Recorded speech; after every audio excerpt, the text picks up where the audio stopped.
Welcome to Göteborg Film Festival. My name is Jonas Holmberg and I'm the artistic director of the festival, and I'm sitting here on the stage of the Cinema Draken, the main premiere venue of the festival. Today it's unfortunately empty due to the COVID-19 situation, but I'm happy because I'm not here alone. I'm very proud to be sitting here with the recipient of this year's Honorary Dragon Award, Ruben Östlund. Hello. Hey. Hello. Very welcome. Tack. You're in the middle of editing Triangle of Sadness, Yeah. your new film, and we will talk a little bit more about that later, but just to check in, how is everything going? Everything is going well, or it's going in the way that it's always going when you're in an editing process. You have like peaks and you have deep bottom valleys where you're adopting in the project. But so it's going up and down like that. But it's at the same time it's very, how to say, a process that is much less stressful than shooting, at least these days. The shooting that we were dealing with was completely different than it usually is. And now it's getting back to the editing and you just have time to sit with the material yourself. So it's something that I really enjoy at the same time as it's mentally kind of challenging. So yeah, and I'm here in Göteborg. I'm like not far away from this cinema. And walking there to the office every day and have a very simple daily routine, basically. And you're editing yourself? Yes. Yeah. You're always doing that? Yes, Yeah. I have, but I've also used help from editors. I've been working with Jakob Hultzinger, that is a Danish editor, and what I usually do is that I edit the scenes myself individually, and then we put them together, and we are working with the structure and the in and out points of the scenes together. And he has a very good feeling for the dynamics, to create the dynamics of the film. But individually, it's very important for me to edit the scenes myself. I know different filmmakers treat this differently, but how much do you feel that you are constructing the film in the editing room, or you're constructing it beforehand? I mean, I think that is.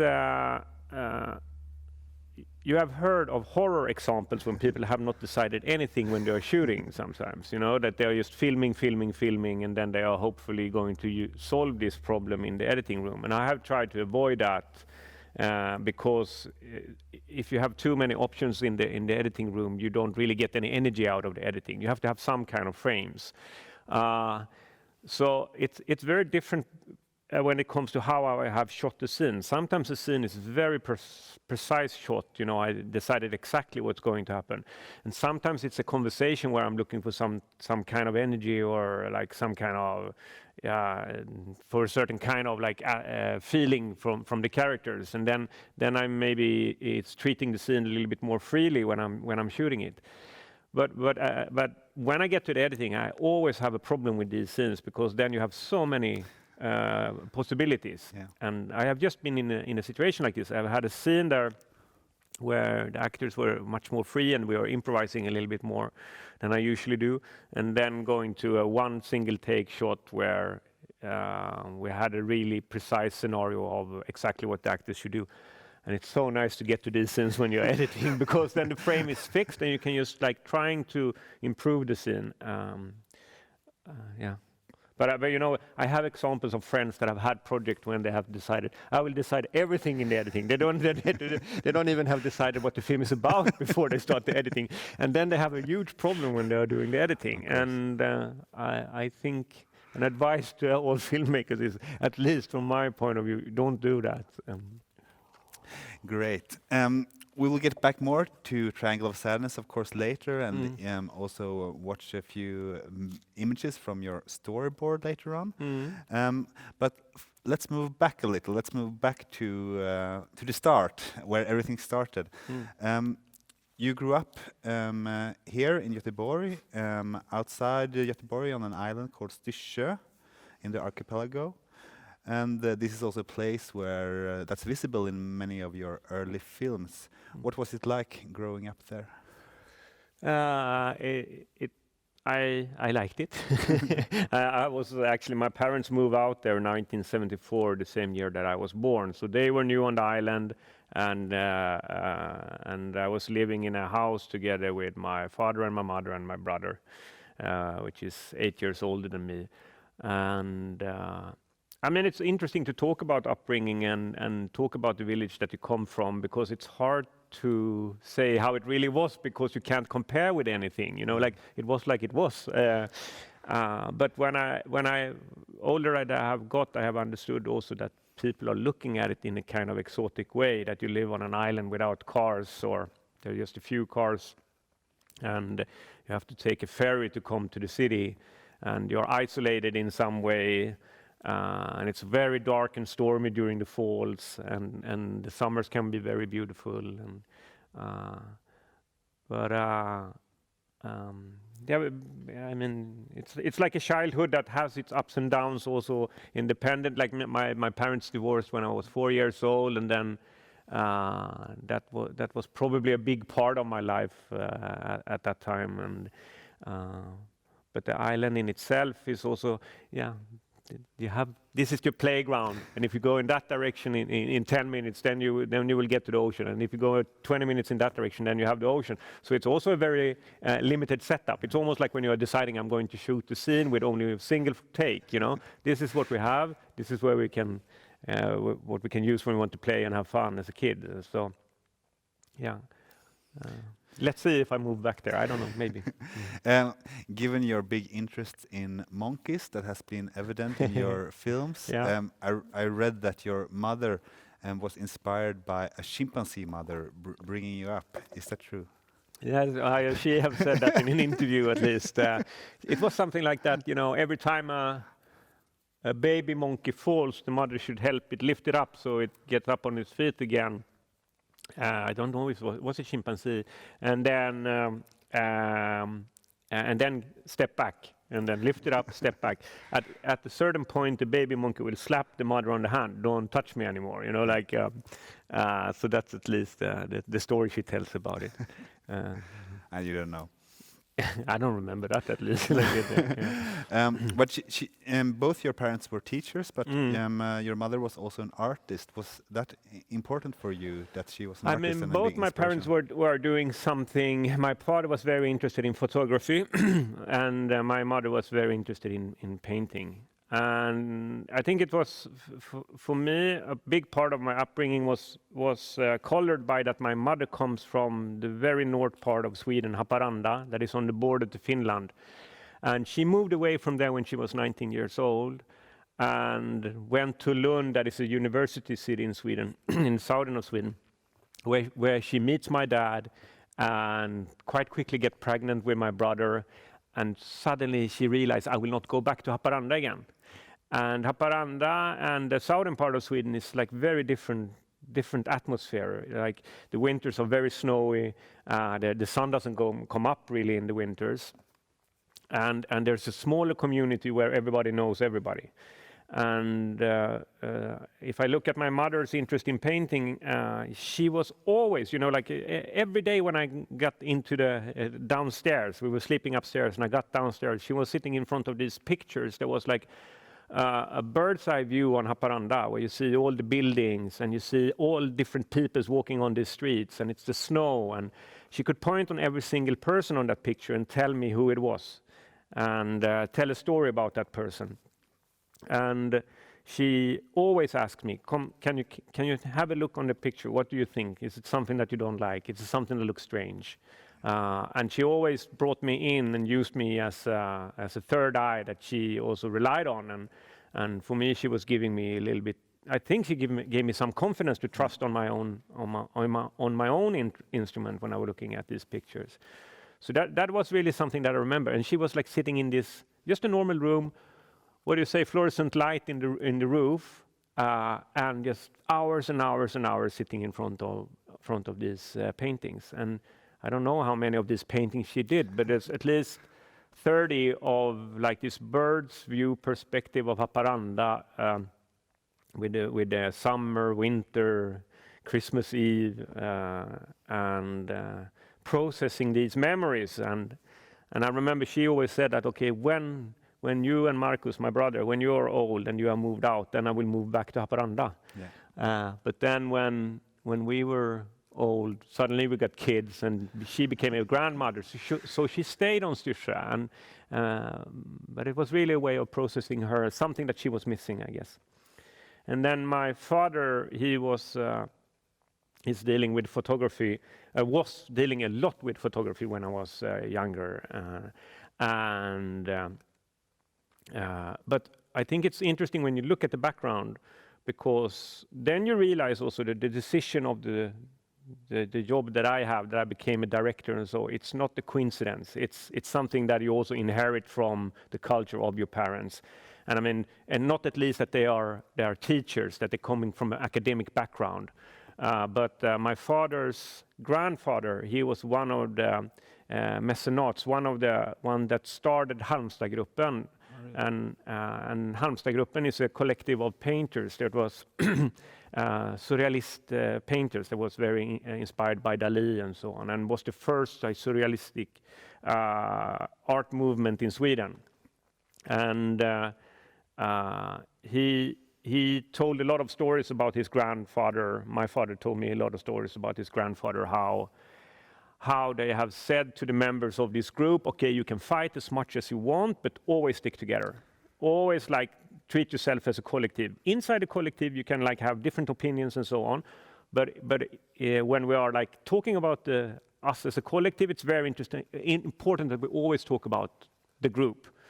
And so they managed to get some kind of reputation by this attitude towards each other, and towards always lifting up. Every time they made an interview, they talked about the Halmstadgruppen. So by not only bringing attention to themselves, but also bringing attention to the colleagues. Would you like to be part of such a group? I think it's super important to try to strive for having a collective or a group around you that you can get energy from.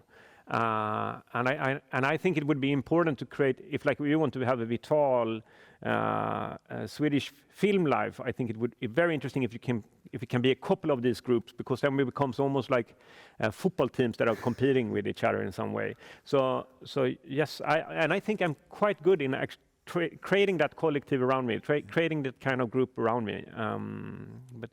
But I can really see how many of these ideas that have been, like how we should run Platform Production, the production company in Göteborg, that I have together with a couple of friends.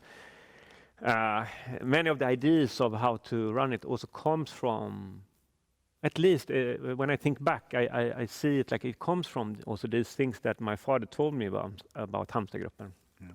So. But you consider your production company as like a movement, or with some aesthetical ideas, or in this way? I would love that it was a movement. But what happened for me and the directors that is in the same generation as me was that we started on film school in Göteborg, the one that I know. The directors that I know, that we met in Göteborg on the film school in Göteborg, today called Akademi Valand Film. And we were lucky because there was a paradigm change in the techniques when we went to the school. Like the small digital DV camera have just came and was affordable to buy also for consumers. And I remember the VX2s and the Sony camera. It's like everybody loved it. You know, it was great. And we was of course inspired of the Dogma movement in their approach of using this technique and not being limited to super big budget and so on. And the school that we went to in Göteborg, there was a school in Stockholm, or there is a school in Stockholm that at that time was called Dramatiska Institutet, and they were like the expensive school that I could afford to shoot on real film, and we had very limited budget. But I think that was perfect for us at that time, because we started to use the creativity and started to use this new technique. So. I think it's something that is like that can make a certain kind of movement happen a little bit at least, even if it's not like the 60s movement in France and so on. But it happened something with us because it gave us some energy that we could use this new technique. So it's great when you see there's an invention in the technique and you in some way can use it, because that changes the language of cinema just as much as it comes a new director that have a completely different language, like image language, or like to look for the new parts of the technique that is possible to use. And we were lucky then and were in the school at that time, and that was like really the starting point for us. And I met Erik Hemmendorf on the school. I met my former wife Andrea Östlund on the school, and Axel Danielsson, Mikael C. Karlsson. There's a lot of people that we work together today that had like the meeting point in the school, even if we were in different grades. And we met Kalle Boman at that school. That really became like a mentor for all of us in our collective. Talking about cameras and new technique, do you remember your first encounter with the video camera as young? Video camera. Yeah, but it was, and that is also something that was like very, how do you say, a crossing, or like this is where I actually decided that I was going to be interested in filming and so on. And it, first of all, okay, I had a father that had given me like a small compact camera that I could take pictures on, and I saw that he was always doing it and so on. But then on Styrsö there was something called Styrsö Fritid that was like how to say, kommunal institution where we could go as the young people could go and have things to do on our spare time or when we were free from school. So it was not only sports. It was actually this Styrsö Fritid, and at Styrsö Fritid you could borrow a Super VHS, a Super VHS camera, and an editing. and we got like, we just went there and you signed something and then you got to borrow this camera for free. And what we were doing was that we were filming windsurfing. We were very interested in like action sport as it's called today, like biking and windsurfing and things like that. And we spend a lot of time to film these activities, and then we cut it together and we could borrow that equipment. And I think it was very, very important that the luxury of us being able to do that made it possible for me to start to practicing this profession. Yeah. And then your interest in action sport brought you to it's a horrible category. Yeah, but it brought you to the Alps, where you spent several years skiing and filming skiing. Yeah. And what encouraged you to do this? Well, I was always following my mother up to Haparanda in the winters, and then there was a lot of snow there, and I loved to be in the snow, and as most kids, I guess. And I started to fall in love in skiing, in alpine skiing. I don't know why, really. It was just, yeah, I don't know why. But got very interested in it. And started to buy ski films, and I was like ordering ski films on VHS from the US, from a ski magazine that was called Powder Magazine. You know, like you could see these ads of this ski film, and you send the money in an envelope and send it over to the US, and you was waiting every day for this film to come in your mailbox. And finally, when it came, and like you realized it was a different system, so it was you couldn't watch it. So you had to like try to get a new VHS player, which was like a huge obstacle at that time. But then I watched these films over and over and over again. Sorry, but so I built up my interest and my, how to say, dream world was like from watching these images of like skiing in powder and these steep hills and jumping these cliffs and reading magazines about skiing. And I decided very early, when I was around 12 years old or something, as soon as I'm finished with high school, I will work that summer and then I will spend my first winter in the Alps. So that was even much more important than filming skiing, which I started to do later on. Yeah. And you made two like proper films filming skiing that are available and also is possible to watch for the audience. I made during four, the festival. actually. Four? Yeah, there are Yeah. two included in the retrospective in the festival. Yeah. Free Radicals 1 and Free Radicals 2. Yeah. Let's watch a clip from the first one of these.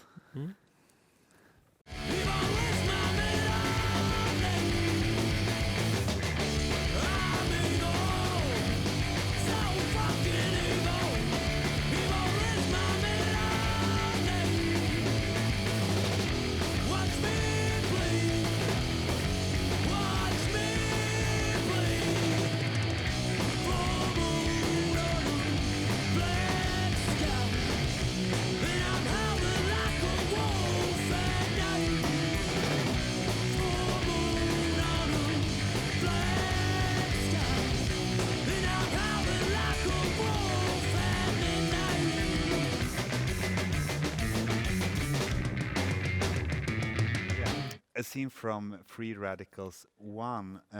This is an avalanche, and for me, it's of course connected to one of your most iconic scenes, the avalanche in Force Majeure, even though the main character is not watching the avalanche, but is in it.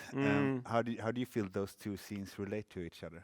No, maybe not specifically this one. I mean, this was a skier that is called Erik Mossfeldt, and we were skiing in a small village in Switzerland that was called Disentis, and this was something that you always were scared of when you were in the Alps and when you were in the mountains, and you were constantly thinking about that this could happen. So it was something that was very present when you were filming, and when you were filming skiers that was skiing on a face for the first time, because that increases the danger, of course, if no one have skied there before and you are putting the first tracks, because then you're cutting up the snow layers, and then avalanches can surprise you, and you were very scared of this all the time. And this was one of the most scariest moments that I have experienced, because I was not sure that if he was above the snow or if he was under the snow when I ski down to the spot in order to try to find him. Luckily, he was above the snow. But I mean, I think all these experiences that I had in the Alps, to be in a ski resort, to be in the mountains, was something that when I later on started at film school and started to make fiction films, that I was thinking about, is there a possibility for me to use this experience, go back to that world and look at it from a little different kind of perspective. I think at that time when I was filming the skiing, I loved to be there and I loved to be on a ski resort, but slowly I started to get tired of being in a ski resort. There were such artificial villages, and many of them. And I knew that I in some way wanted to use the knowledge that I have about that world. And I mean, an avalanche is spectacular. At the same time as you're scared of it, it's fantastic to watch it, look at it, and the reason that I came up with the idea, it was a combination of another person's idea actually, but the reason that I ended up doing this as a course for Force Majeure was I was watching YouTube clips of avalanches. And then it was a clip from a French ski resort, and you saw a lot of tourists sitting on an outdoor restaurant on a terrace, and they are watching an avalanche that is coming tumbling down a mountainside in quite far distance. And everybody's like cheering, and they're like, "Ooh, wow, beautiful!" You know, and the avalanche gets bigger, and the screaming gets louder, and people are really like, "Wow," enjoying it. And then there was these 3 seconds when the enjoyment goes over to nervous laughter, and then like into complete panic. And people are like starting to cry and starting to flee and starting to run away. And this avalanche, it stops before the restaurant, so it's only the snow smoke that gets seen over the terrace where people were sitting. But everybody's running away, but 20 seconds later they realize there was no danger, so they have to go back and sit down and continue with their lunch again. And I think that I was like fascinated by such a dense moment when you had excitement, fear, and then you have to go back to a normal normal day. I love that these three different moods were so close to each other. And like the kind of embarrassment of people that have let go of their controlled civilized side then have to go back and eat lunch. And when I was thinking about this scene, my first thing, the first I did when we were doing Force Majeure, that originally was named Tourist, was to have 4 different situations where you see like upper middle class families going on vacation in summer or winter or whatever. It was a ferry, it was a bus, and that the small changes of like a ferry is not leaving and you're not allowed to go on the ferry is creating like a kind of an emergency situation for them, and they are trying to handle something that actually doesn't have any physical danger, but it's just changing the setup for them. And I told a friend about this film. Leif Edlund Johansson is his name. I told him about this film, and this is a method for me because I love to talk about the films that I'm doing with all the different kind of people around me, because you always get so good input, and you're always processing the film yourself when you're trying to tell about it. And I told him about this film, and I told him about the scene in the terrace, and my idea was that it should be a family that experiencing that avalanche. And he said, like, what if the father runs away? And I'm like, there it is. I understood immediately. Okay, take away the 3 other stories. This situation with an avalanche coming, the father running away, nothing happens. He has to go back to his family. Like, okay, it's the perfect setup. Now we can really investigate how the characters is trying to deal with this situation, and the shame of their honor culture, and trying to not lose face, and all the things that I'm interested in, basically. Yeah, it's a beautiful scene, and it's a beautiful film, and we'll talk a little bit more about that later. But back to your 20s, when a young Ruben Östlund was filming in the Alps and started making some money by doing those films, maybe, and not really, but not really. But what was the moment when you realized that this is what I want to dedicate my life to? I want to be a filmmaker. I think that at that time I thought that I would dedicate my life to skiing, and there was a lot of like people in these ski resorts that then maybe have started hotel or become ski photographers, or are making ski film even if they are like 50s or something like that. So there were role models of a certain kind of lifestyle that I felt was possible for me. But after a while, as I said before, spending all this time in this ski resort, I got tired of it, but still I love to film, and I love to edit, and I love to do the films. So I started to, at that point, like I think it was 97, the first time, I applied for the film school in Göteborg, Akademivalan Film it's called now.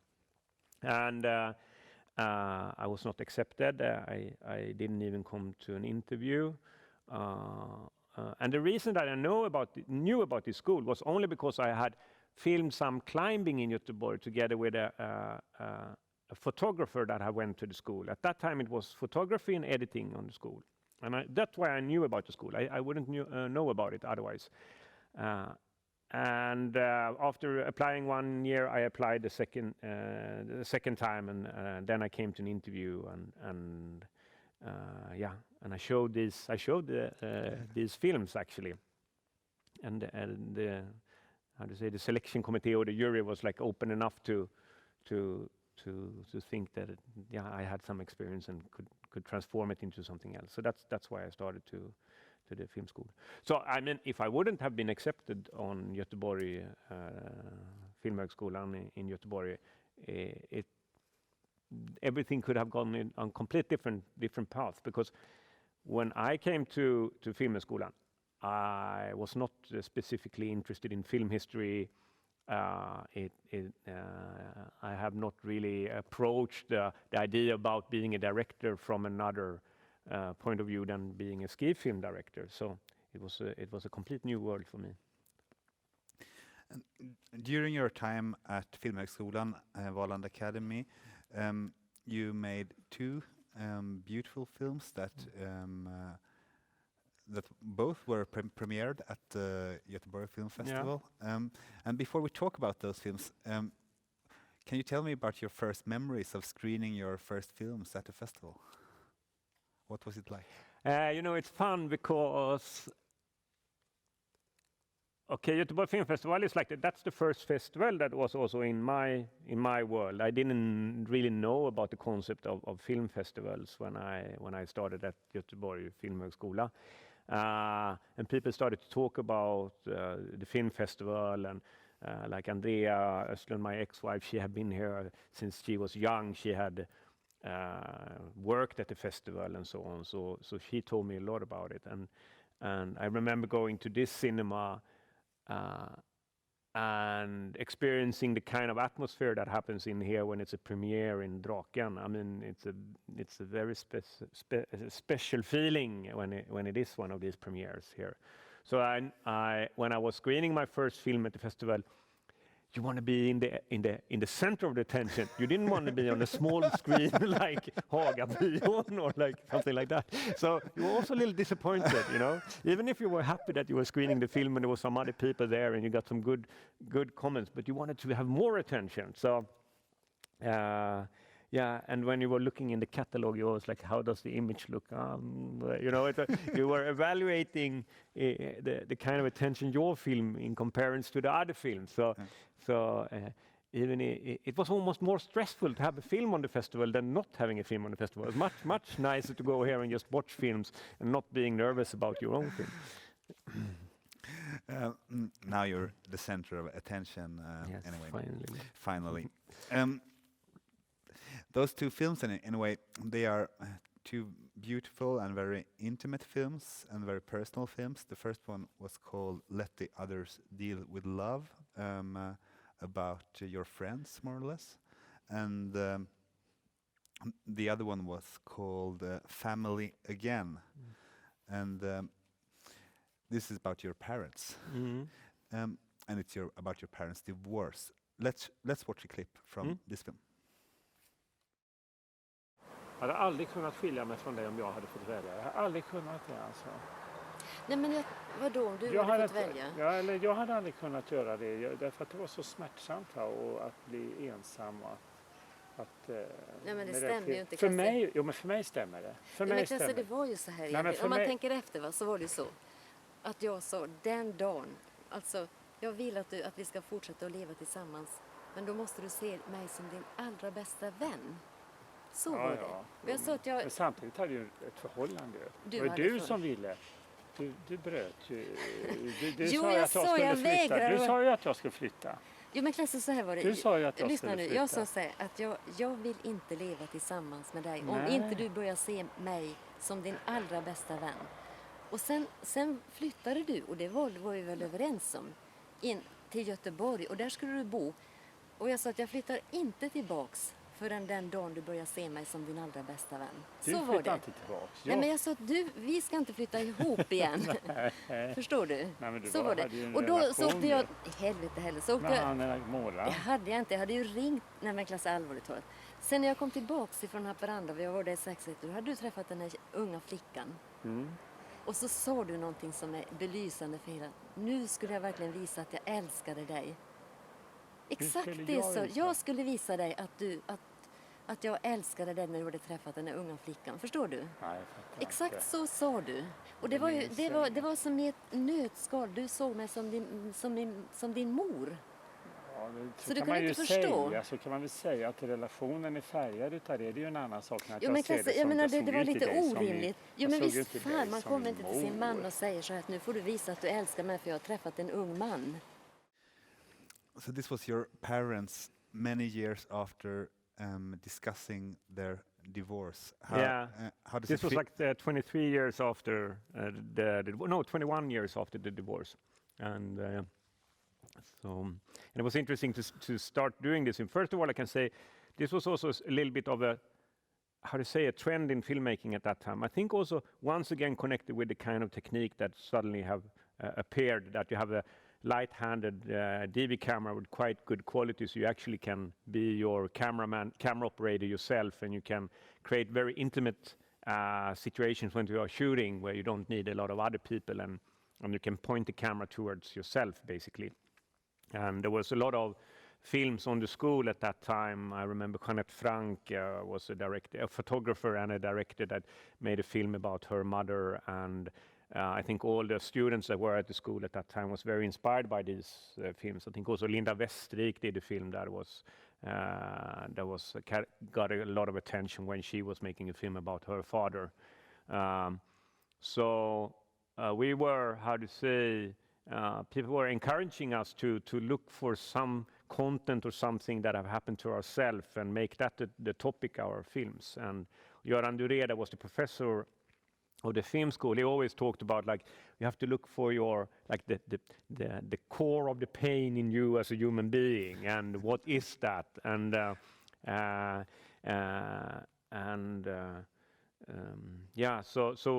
so I think this topic came a lot from the kind of atmosphere and the topics of the other films that were in the school at that time. And I think that I was falling in love with the setup. You know, my parents had been divorced for 21 years. Now both of them are actually don't have a partner again.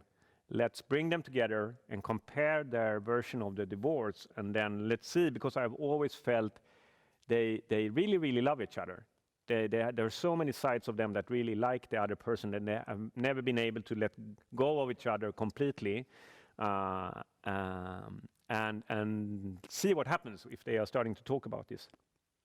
And when I started to shoot this film, it was so obvious. You put on the camera, you ask them to start to talk about the divorce. They were 21 years back in time immediately. And for me, it was just so interesting to watch that, because, of course, I only heard my mother's version about the divorce since I'm brought up with my mother. I mean, I spend time with my father every second weekend, but it was not like we were talking about these things, and my mother maybe had closer to these kind of topics and talk about these things. So I had heard my mother's version, and now I was looking at my mother and my father at the same time when they were talking about this, and suddenly discovering it from a new perspective. So.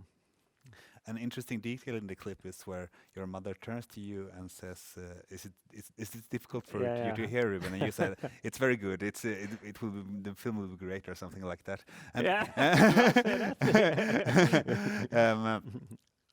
And but for you, was the film an excuse to get your parents to talk about these things, or was it did the idea come from this will be a good film? But it was both, I guess. Yeah. Like, okay, this is painful to talk about, and let's dig into it. Why is it painful? Like, what is it opening up? What that like, you know, you're trained in a tradition that what is feeling painful, what is feeling strong for you is also the topics that will be the interesting films to look at, the interesting art, so that you have to go in that direction. So, but I remember after the shooting the film, and that it was a feeling of, okay, I in much wider sense now I can leave my parents' divorce behind, and like kind of therapy maybe, but it's a mix. It's always a mix. You want to do a great film, and it's good if you get therapy at the same time, right? What struck me when I watched those films before this talk, your early films, is that you're now famous for being a filmmaker who explore ideas and analyze social systems. But if you look at those films, also Let the Others Deal with Love, with your friends, yourself are in the middle of film, interacting and being present, and not being like analyzing from a distance. Do you also see this change in your filmmaking? But I felt very much after making Family Again, eller Familj Igen, that I didn't feel really that I had any like topics that was really, really close to me, and that I felt like I wanted to explore it and opening it up. And and I didn't feel that I want to continue with documentary because I didn't want to, dig in another person's life in that way. So for me, I had been inspired of some filmmakers when I went to film school, and that also made films in a very direct, light way, where they're approaching filmmaking and feature films not from an Anglo-Saxon perspective when you have a dramaturgy with a protagonist and antagonist, that much more wild films that was fragmentaric and just images. And so that were the point where I felt like, okay, I want to do films where I am like Haneke, like it's or Harmony Korine. These were the kind of, or Roy Andersson. Those were the ones that were inspiring, and that you felt like, I had great experiences watching their films, and I thought it was interesting with the kind of conversation that was going on, both on Haneke and Roy, maybe, and a little bit Harmony Korine, like that they were considered cold, that they were considered like not loving towards the characters, and I never felt that. I felt something completely different. I felt that their way of looking at them, even if the characters were doing things that we feel is not very sympathetic and so on, I felt a loving look even in this distance and this long way of like looking, and not just not emotionally evaluating what the characters were doing. So I was very inspired by some filmmakers, and this was probably the reason why the first feature film I made looked in the way that it looked. Yes.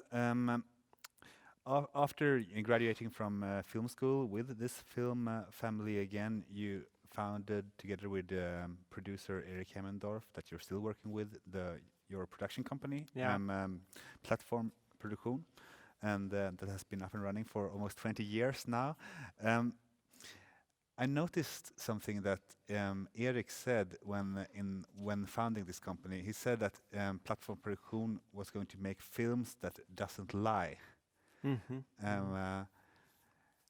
Did you also feel that? And what kind of films did you experience that were lying? I don't remember this quote, but I think what I remember from Platform Production was that we were looking at many of our friends that went to other production companies and started to develop projects on external production companies, and these production companies were applying for money from the Swedish Film Institute and got like developing money for the project, but the projects never happened. So you could see people putting in a lot of work in projects that never happened. And I think the starting point for Platform Production was that we want to decide when we are going to do a film or not. It's not someone else that is going to decide it. We are going to say to Swedish Film Institute, do you want to jump on the train because we are going to do a film? Okay, if you not want to be part of it, we are going to do it anyway. So kind of use the energy that you have also in the beginning, where you like can invest this in a movie, and you can use your friends to be the sound guy. I mean, Erik was, we started to work together because I needed someone that was taking sound on the shootings of the Guitar Mongoloid. And so that's how we started to work together. And then we decided to start Platform Production, and that was, you were very, like, you looked a lot at films, and you were critical, and you were looking at what was in the Swedish cinemas at that time. And I think that the feeling was in the Swedish cinemas, it was not really used, the technique change. The films were still produced as they were produced in the 90s and the 80s. So we felt that there's like a newer version, more interesting version of cinema that we could contribute with, and that we can also conquer a certain space in the Swedish film industry, or the attention, like. So I think the approach was more, for me, it was much more punk. It was much more like you want to provoke something because you feel that this is so conform, like everything looks the same. And I think that I was very in love with the idea of, we had this film critics, Nils Petter Sundgren, that was sitting in Filmkrönikan, that was this TV program for films in Sweden at that time, that he every week was sitting there and looking at at his different movies, and that he one week had to review the Guitar Mongoloid, and it's going to be so different, so he would not know how he should relate to it. Yes, Guitar Mongoloid was your first feature film, and it really did provoke some people. Let's watch the opening scene of this film.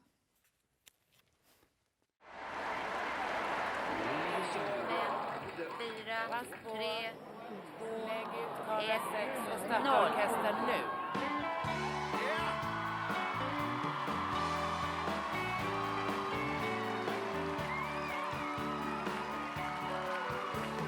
Solhuset dansar på fjärden.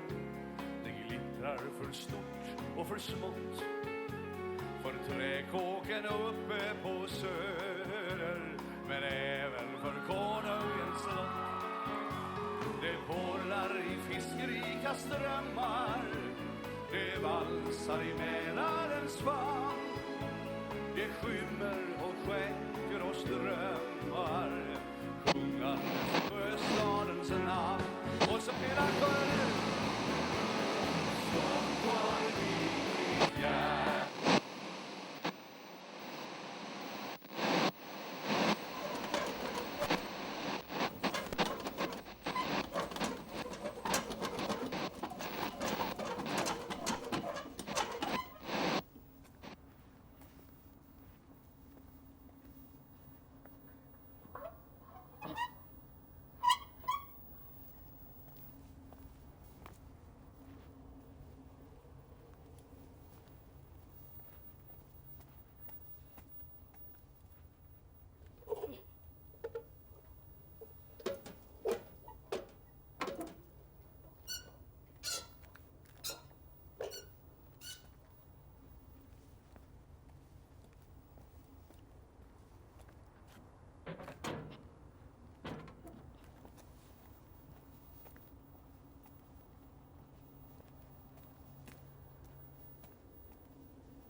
So these are the first images of your first feature film, and it's about cultural sabotage. It's it's the first. It's what we're seeing is the maybe most popular TV show in Sweden, Allsång och Skansen, and then somebody destroying it.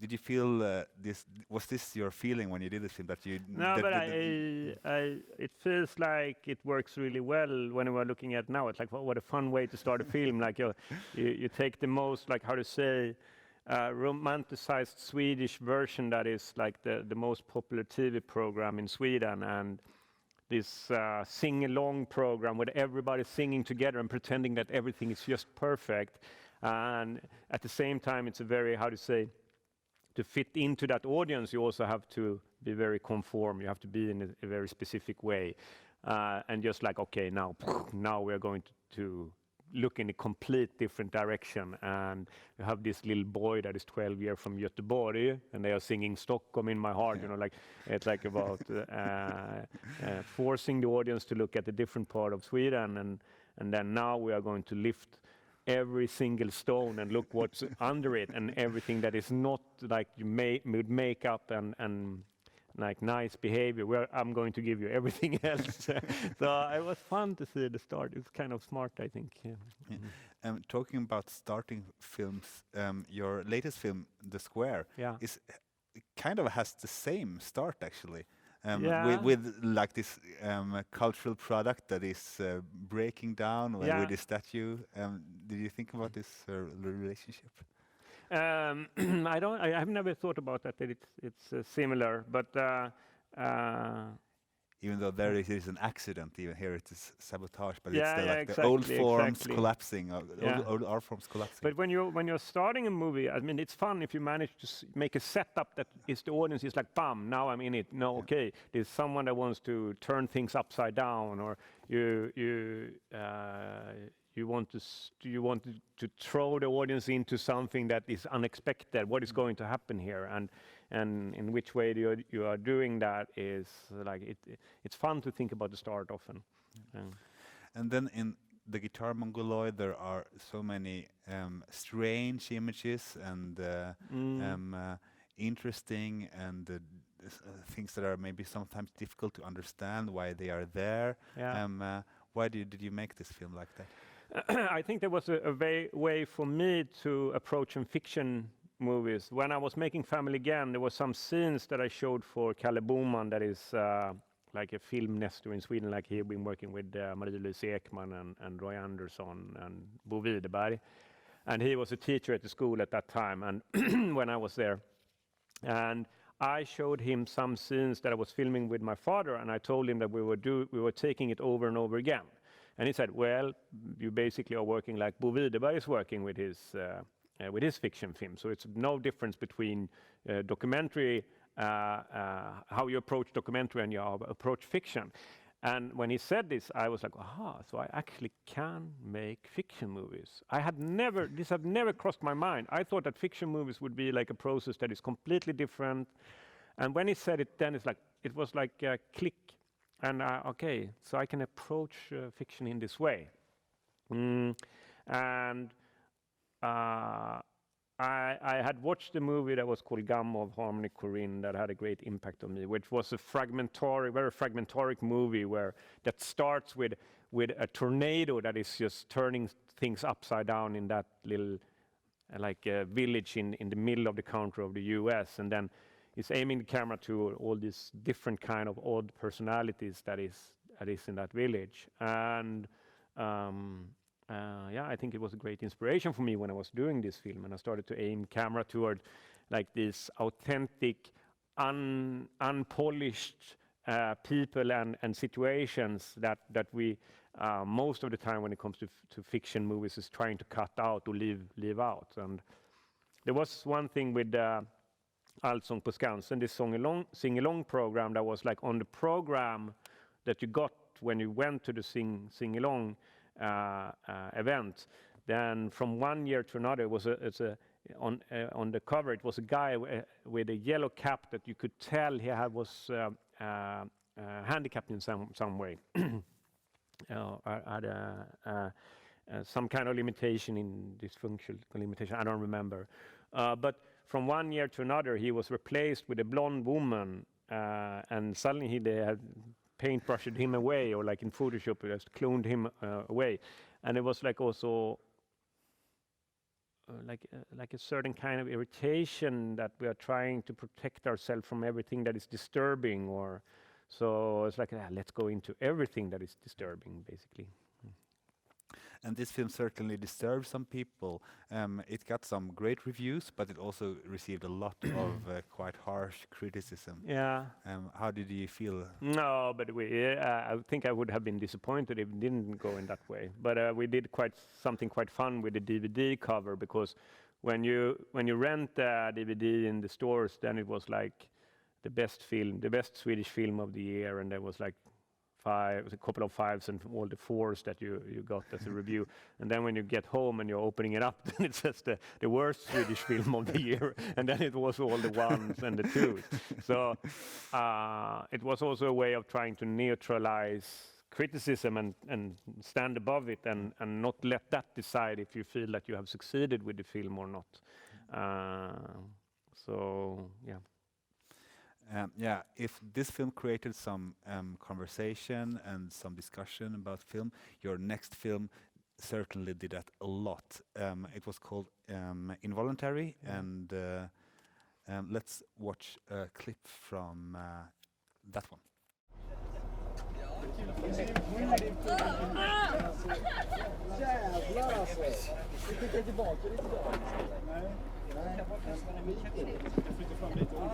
Hej igen. Hej. Är alla mätta och belåtna? Härligt. Jag tror att alla har kommit på plats, men om det är så att någon saknar någon så vill jag att ni säger det nu. Så inte jag kommer från någon. Ingen? Bra. Vi ska strax åka, men först vill vår busschaufför Henrik säga ett par ord.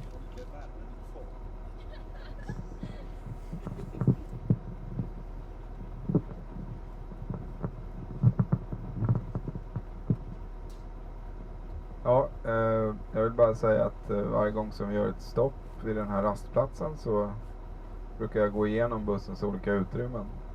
Och den här gången när jag gjorde det så upptäckte jag någonting väldigt tråkigt. Och för mig får ni gärna spela lite musik och tjoa och kimma en aning, men ha sönder saker på bussen, det kan jag bara inte acceptera. Det tror jag de flesta förstår. Vad är det som har hänt då? Vad sa du? Vad är det som har hänt? Ja, det är en grej på toaletten.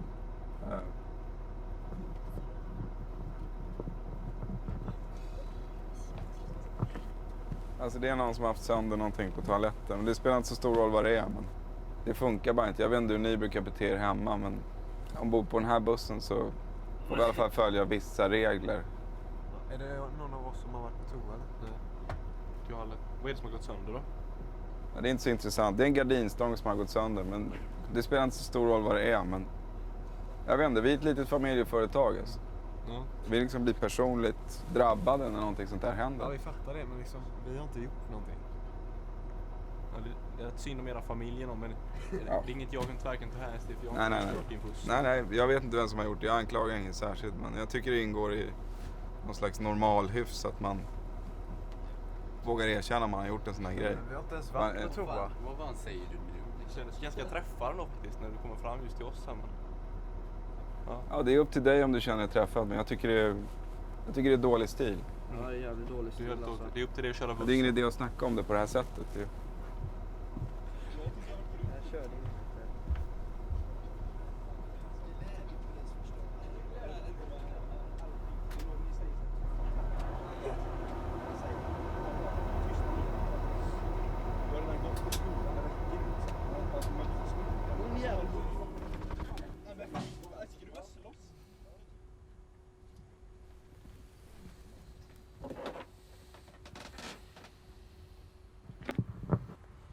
Ja, hallå.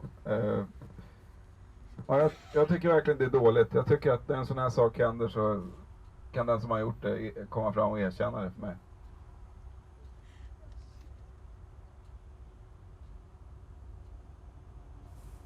Tyvärr så känner jag faktiskt att jag inte vill köra vidare härifrån förrän jag har fått veta vem som har gjort det.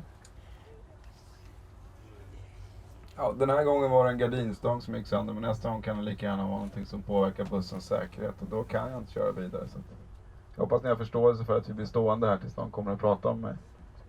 Kör bussen!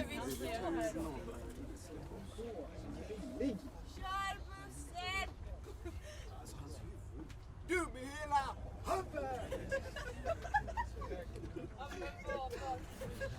In Sweden, many people talk about Norén Christmas as like from the playwright Lars Norén, and how you imagine a Christmas in his place. And but nowadays you hear more and more people also talking about Ruben Östlund's situation, and I think this is kind of started with Involuntary, and maybe specifically those scenes on the bus where the bus driver refuses to drive the bus before someone has stepped in front and said, I destroyed the thing on in the bathroom. How do you feel about this? People talking about Ruben Östlund's situation, and what was it that you wanted to create with this scene? Of course, you get proud when you hear that, and I mean, I think that when you make the audience or the one that have experienced your film start to look at life in a slight different way and being able to discover situations in life in a slight different way because they have a reference from your films, then that's exactly what art is about for me. That is like someone have given you a certain point of view that makes you experience life in a slight different way.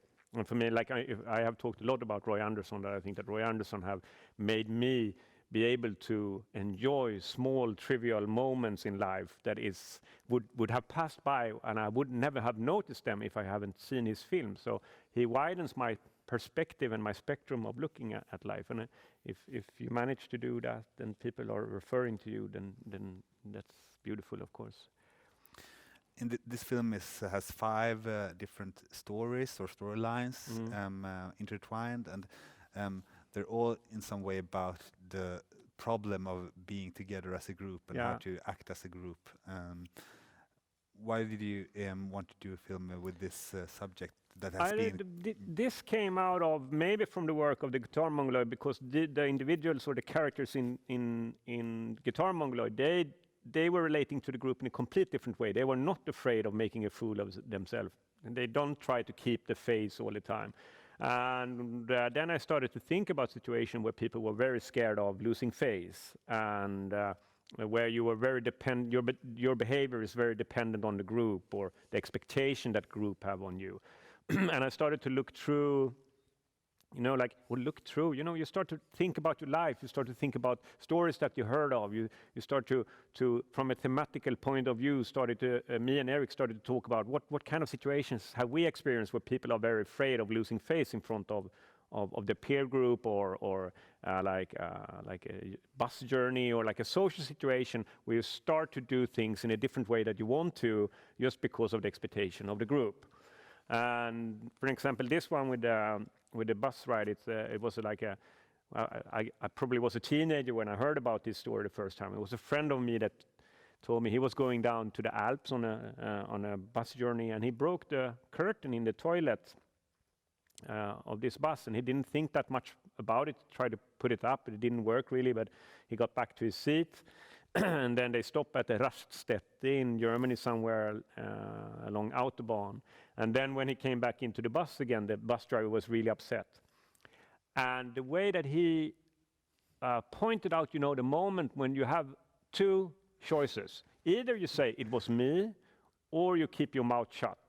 And that was that's a classical dilemma. You have 2 options or more, none of them are easy. Because if you're saying it was me, it's going to be embarrassing for you. And if you're not saying anything, let's see what happens. Maybe it's going to be even worse. And there was this moment when you have not said something, and the bus driver went over, and instead of driving away and continuing the journey, he turns off the bus and he says, actually, I will not continue before the one who did this confesses. And then you have a small window when you can say, hey, it was me. But if you miss that window, it's going to be harder and harder all the time to admit that it was you. And it was something just, you could relate so strongly with the situation. And I think that all the different storylines in Involuntary is very, very simple. It has one starting point of when the snowball starts rolling and just builds up, and because you have ended up in a dilemma and you did the wrong decision. And all of them comes either from my own experience, they have inspired of things that Eric told me, or friends have told me. And it was something also, to try not to look for the most dramatic events, to look for the trivial, small events, but we can relate to the mechanism in it, and we can also apply it on all different kind of human situations. So I would say this is also maybe the first time that where I'm going into a little bit like sociology, like you're looking for a setup of a situation that we can relate to and we can understand. Wow, I would also have done that.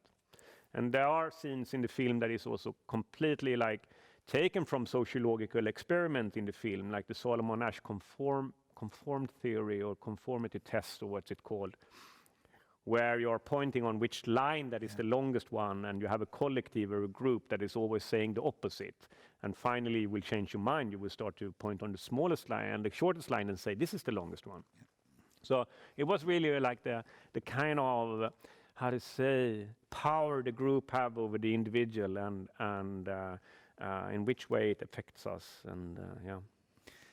I don't know how much you can influence these kind of things as a filmmaker, but your films sometimes get quite funny titles in France.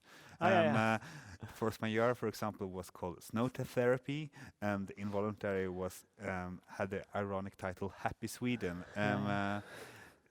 Do you feel that there's something really Swedish about this kind of mechanism, or is it just how the French look at it? I think that the French, as soon as there's, it's funny because when the French are distributing a foreign language film in the French cinemas, then they always want to give it an English title. So, and Force Majeure, I was like, it's great, it's a French title, you know, and they're like, no, it's not possible, we have to have an English title. No, but I mean, I don't like either Snow Therapy or Happy Sweden as titles on Force Majeure or Involuntary. But at the same time, I have full respect for the distributors that is fighting to get an audience to go and look at the films. And I mean, if they really, really believe in these titles and they are fighting hard for it, I can also say, yeah, sure, if you believe in it, go for it. Yeah. Yeah, but and how do you feel about the title Happy Sweden in the meaning as an analysis of your film, so to speak? That is something Swedish about this. Yeah, maybe it is something Swedish. I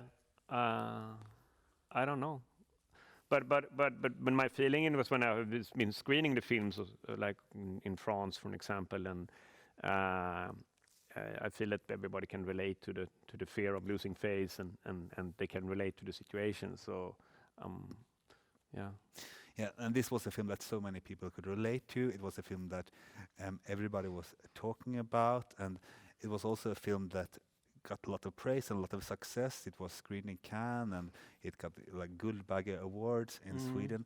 And like, what was the point when you realized, hey, I'm now a famous filmmaker, and I'm a successful filmmaker, and I'm not just some guy making films? I remember, the joy of being accepted in Cannes was fantastic, because we had said when we started with the project, our goal is to be on Cannes Film Festival, and we were using that as like something that is pushing up the bar and increasing our own performance and trying harder and harder, and like also taking the right business connection in order to make this happen. We started to work with Philippe Aubert, that has the production company Co-Production Office. We still work together. So it was something it was an approach that was getting us out in Europe, and because we also understood the kind of movies that we are interested in, we need to go on an international arena because Sweden is too small.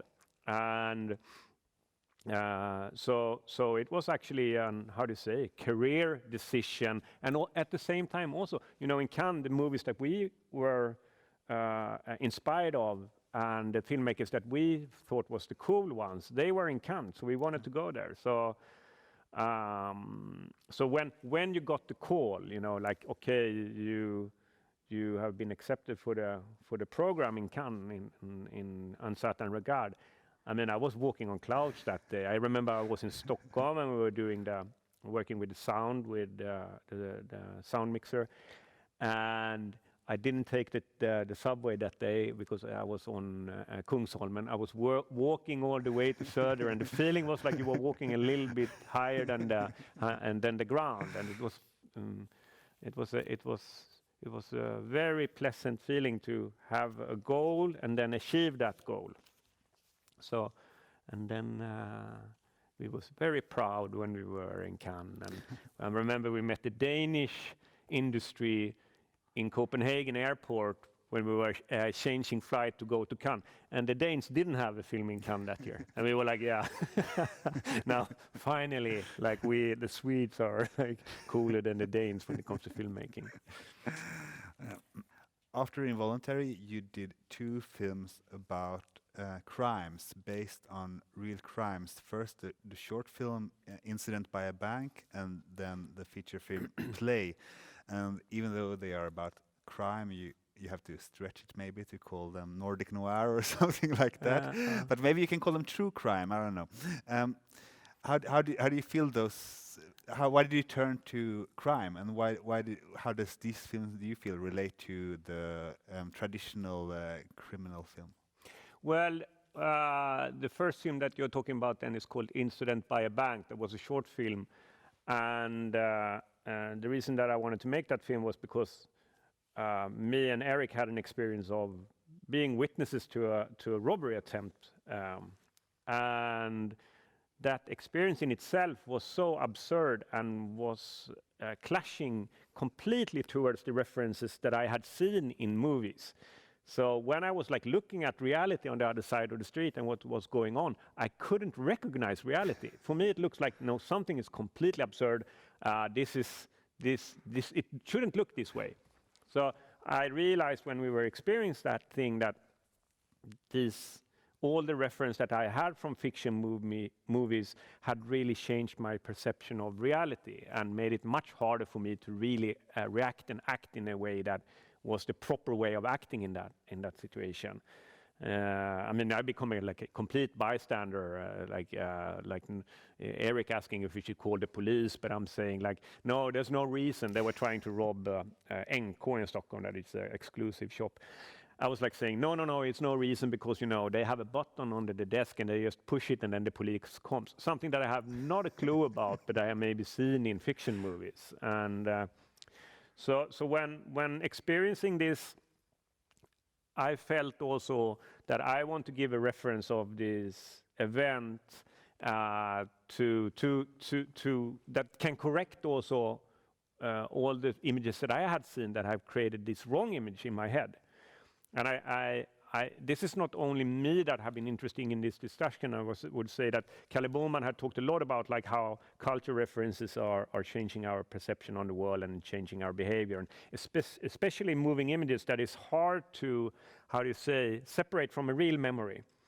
And there's so many examples of how moving images actually is like pushing out our real memories or our real reference of the world. For example, if you talk to Vietnam veterans today, most of their, ideas about what happened in the Vietnam War have been exchanged of moving images they have seen, and their own experience actually have been pushed out of their reference bank. So when approaching like the incident by a bank, it was fun to discuss these things. It was fun also to talk about why is our area as filmmakers important? Why is culture important? Why is the kind of references and how we portray the world? Why is it important? Because it's also coloring people. It's also changing people's behavior. It's going to change the way that they look at the world. And that kind of critical approach towards your profession is super important. I think you should be aware of that. If you're creating certain kind of images of the world, you maybe are going to create this behavior. People are going to start to imitate this behavior.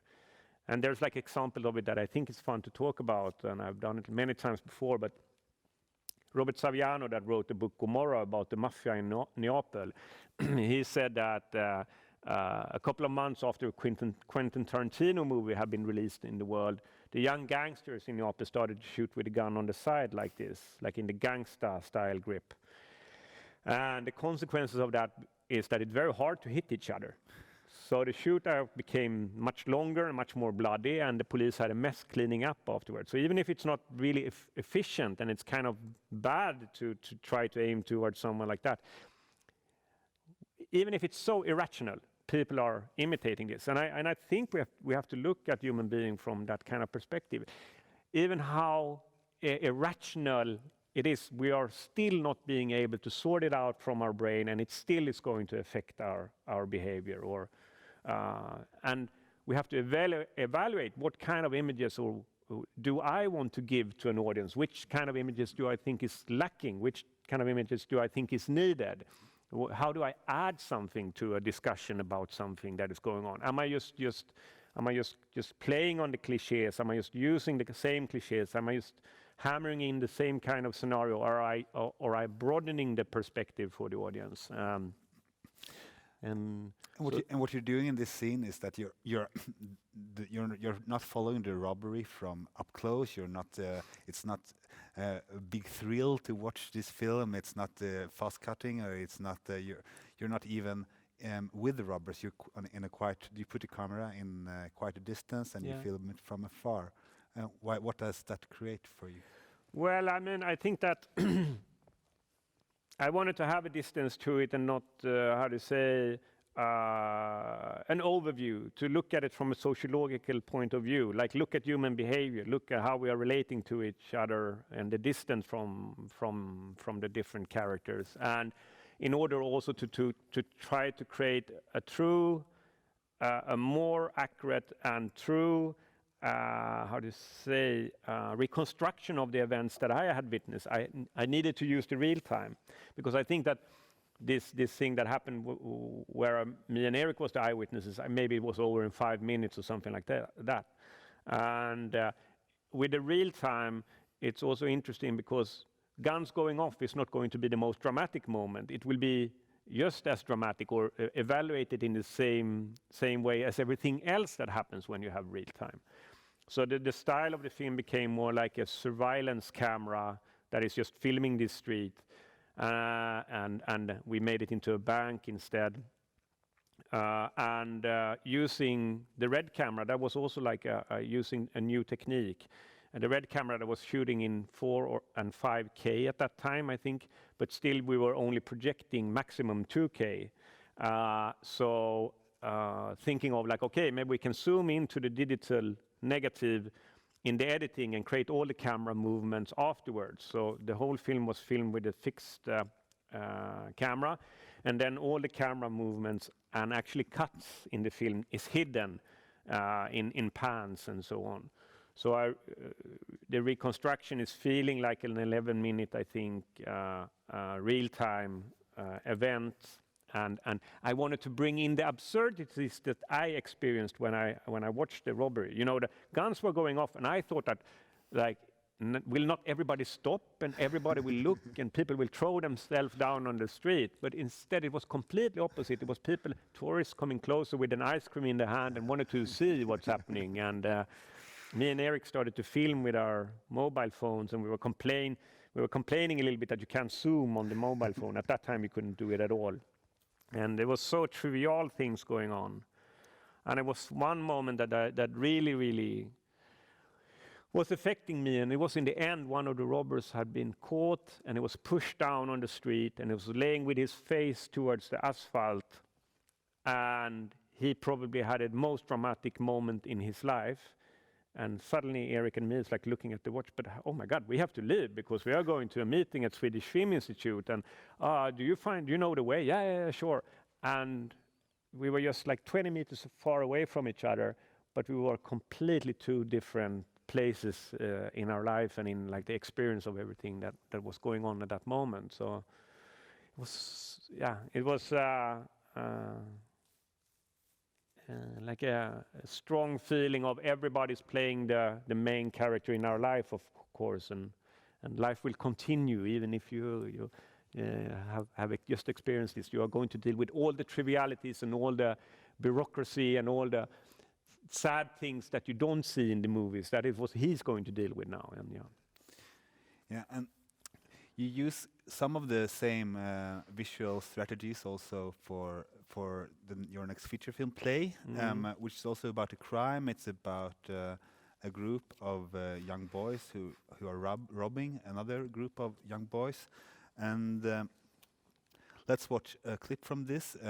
In this clip, you're quite close to the characters, but usually you are, as in Incidents by Bag, you see them from quite afar. But let's watch the clip first. De kommer där, mamma.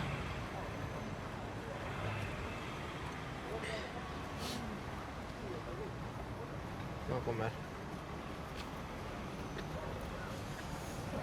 Kan jag få se på din mobil? Va? Kan jag få se på din mobil? Varför då? Jag ska bara kolla en grej. Om jag får tillbaka. Låt mig bara se på min mobil. Klart du får tillbaka den. Om jag får tillbaka den. Ja, det är klart du får tillbaka den. Hör du trög? Ser ut som tjuv, eller?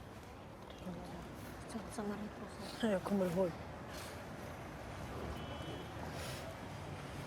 Vad var det för helgen? Hemma. Du gick inte för mig nu, va? Nej. För min brorsa blev rånad och misshandlad förra helgen och blev av med exakt en sån här mobil. Okej, men alltså det där är min... Du gick inte. Ta det lugnt, okej? Vet du att det är han? Du vet inte om det är han eller hur? Bevisa till din mobil. Ja, men vadå?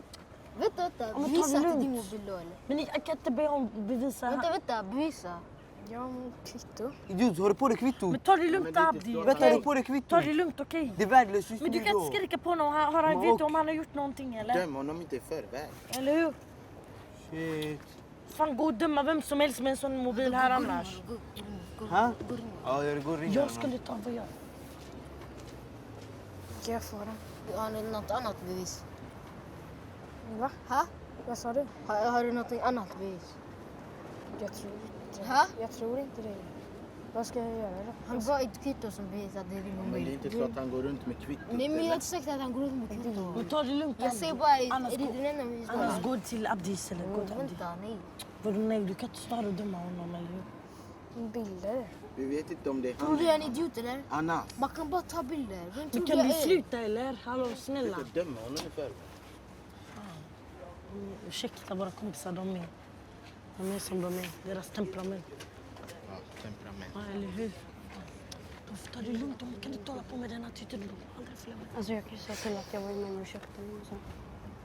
Jag lovar, jag var med när han köpte den. Nej killar, jag tror inte Ellen har tagit mobilen alltså. Men vi måste försöka lösa det här på ett bra sätt. Så lyssna bara på dem, okej? Jag vet att det kan vara jobbigt och så, men inga precisioner man direkt vill lyssna på. Men gör bara det nu, okej?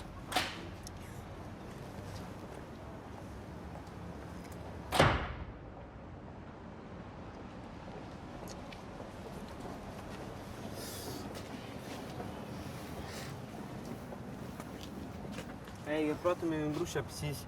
Han är en bit bort härifrån. Vi ska gå till honom. Vi köper mobiler. Fan. Han ska avgöra om det är hans eller inte. Jag vill inte följa med. Vad sa du? Jag vill inte följa med. Vi har inte kodit. Okej, du kan stanna här med mobilen. Jag kan gå till honom. Nej, vad ska jag... Alltså jag ger inte två alternativ. Jag säger bara nej hela tiden. Abdi, ja, jag vet, men ta det lugnt, okej? Shit, är det bättre alternativ eller? Håll käften, okej? Vänta, är det det enda du kan säga eller? Håll käften, okej? Nej, vänta, säg någonting annat Men än tyst nej. annars, okej? Det här kommer inte hjälpa. Jag sa till Men håll käften, okej? Det räcker. Håll käften, okej?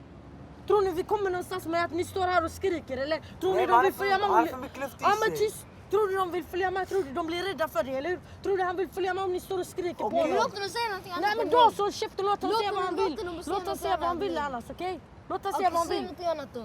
Tyst nu, okej? Jag snackar med honom nu. Tyst, okej? Ge mig tyst. Vad sa du?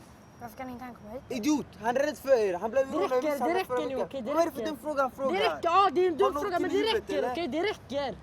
Låt mig snacka med honom nu, håll käften, okej? Vad är det för dum fråga Håll han frågar käften, dig? sa jag till dig. Vad? Okej Sebastian, lyssna här. Du vet Sebastian, eller? Ja. Alltså kolla här, han är precis här runt hörnet. Det tar inte lång tid, ni vill inte ha bråk, vi vill inte heller ha bråk. Ursäkta, de förmedlar detta på ett dumt sätt. För det är jätteviktigt för honom eftersom det är hans lillebrorsa. Och det är viktigt för er också eftersom jag förstår att ni blir rädda. Bara följ med och visa upp mobilen så att brorsan kan få kolla på mobilen. Då får du gå sen när han har kollat. Det är inte svårare än så. Sen är det klart, sen behöver vi aldrig mer prata med er och ni behöver aldrig mer prata med oss. So the scene is the start of a process that is a robbery, but it's really long. It's like it's turning to in some kind of game almost, where those 5 young black kids are robbing these 3 middle-class kids. And this is also your first film, your first feature that has one long story throughout. Why did you choose to make a film like with one story for the first time and this story? No, but I think it's because of the content of the film that changes the way that you are approaching it. As I said before, like Force Majeure, I was thinking about approaching it with 4 different stories, but then you find a content or a topic that is, when you put it into the feature film format, it's much better if you tell a single story. When it came to play, then it was the starting point of play was that Erik Hemdahl showed me an article about a certain kind of robberies that took place in the center of Göteborg in Nordstan Femmanhuset. That is a big mall in the center of the city. And these kind of robberies that the article was about had been going on for many years. and the setup of the robberies were like really interesting because it was small kids robbing other small kids, or like between 12 and 14 years old, and suddenly you have a situation where the young kids are walking around with a mobile phone in your pocket that it may be costing 500 euros or something like that. And in Nordstan, which is the melting pot of Göteborg, is a place where all the different city parts are getting together. So you have all the different kind of class connections and things like that meeting each other. It's basically one of the only places where you can see all the different kind of socio-economic groups that are included in the area of Göteborg. The robbery took place with a rhetorical trap. So the robbers were walking up to kids that they saw were new in the city, and maybe were there for the first or the second time without their parents, going up to them and asking, do you know what time it is? And the victims immediately feels like there's something strange going on, but they bring out the cell phone to check what time it is, and immediately when the robbers see the cell phone, they go, hey, where did you get that from? My brother was robbed the other day. He had exactly a phone like that. So they create a problem that doesn't exist. And in order to solve this situation, they say, we're going to show the cell phone to my kid brother that is just outside this mall on a street. So we have to go there and show it to him. And if you have not stolen it, there's no reason of you to be scared. Then he will just say it's not his phone, and then you can leave. And the robbers were also using characters like bad cop and good cop. So one of the robbers, they were actually, going stone, scissors, bag before to decide which role they were going to play in the setup of the robbery. So one robber is playing bad cop and another robber is playing good cop. So immediately when the victims were getting a little scared, then they go, hey guys, I believe in you, there's no problem, but you don't need to feel scared if you have not stolen the cell phone. And they also use things like they are saying, our kid brother is there with our mother. So they're also like pretending that it's like an adult that is over there in order to get these boys to leave the mall and go to this a little bit more, calm street where they were robbed then. And it was very interesting when it came to these robberies. They were going on for many, many years. And people were seeing that something was going on, and they were passing by really, really close because there was a lot of people in these malls, of course. But still, it was very hard for the adult world to interact.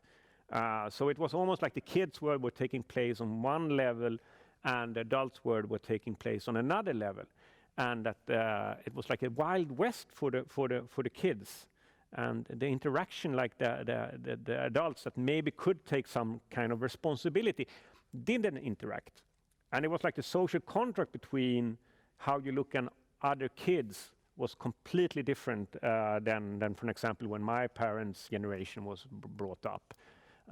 So it was a lot of these kind of aspects that were interesting. And then, of course, it was one aspect that really was the reason that I wanted to make the film, and it was that the robbers that was from the real events, they had one thing in common, and it was that they were black. So suddenly occurs an image that is very hard to relate to, and very hard to talk about, like 5 black boys robbing middle-class boys, or like white boys in the center of Göteborg, where basically it's like where these two social groups are meeting. And why is that image so provocative? Why do we have this problem talking about it? And when I remember pitching the film, where every time I was pitching the film, and I told about the setup of this situation, I could see in the eyes of the person that is listening that they get a problem. And so it was just something that we had hard time to verbalize. We have a hard time to talk about this. Is that good? Is it something that we have to need to bring up to the surface and investigate why we have a problem talking about this? But still at this point I have not decided to make the film. But I started to do some research. And I started to interview victims. I started to interview some of the boys that actually were the robbers. I interviewed police, psychologists, and things like that, and trying to figure out like what really had been going on and what the motivation was, and so on. And I thought maybe in the beginning, that of course, I understood that there's some kind of enjoyment in the play or the game that they are pushing up to controlling, and I didn't believe that it was only that the boys, the robbers, didn't have cell phones, that they were poor and so on. And very quickly I got to know also that the robbers, they had got to know each other through a football team. They were playing together in a football team. And that the robbers also was very aware of how to use their skin color as an outspoken threat to the boys that they were doing the robbery. So, and they were talking about like the references that comes from some culture and so on. Like you could tell that it have made an impact on them and how they look on their possibilities and when they are fantasizing about the future. Like, okay, I have this stigmatized skin color, and then like in which way can I fantasize about my future? I'm going to work on Paul's, the bread factory and so on. Of course, it's also connected to where they are in the city, or maybe mostly connected to where they are in the city and which kind of socioeconomic part of Göteborg they are in. But when I did this interview with one of the robbers, he told me very unspoken. We are very aware of how to use this, and you immediately understand like what kind of impact these kind of how do you say images that they are meeting in fiction movies and media report and so on is also creating a circle, and they are imitating a certain kind of behavior. And that was the point when I really decided I wanted to do this film, and yeah.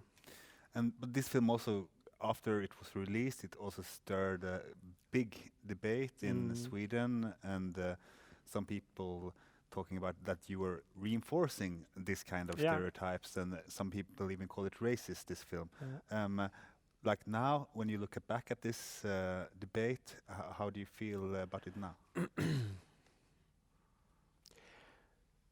I think it's interesting because I think that like the leftish people that believe in socialism and like a certain kind of idea about how you should approach problems in our society.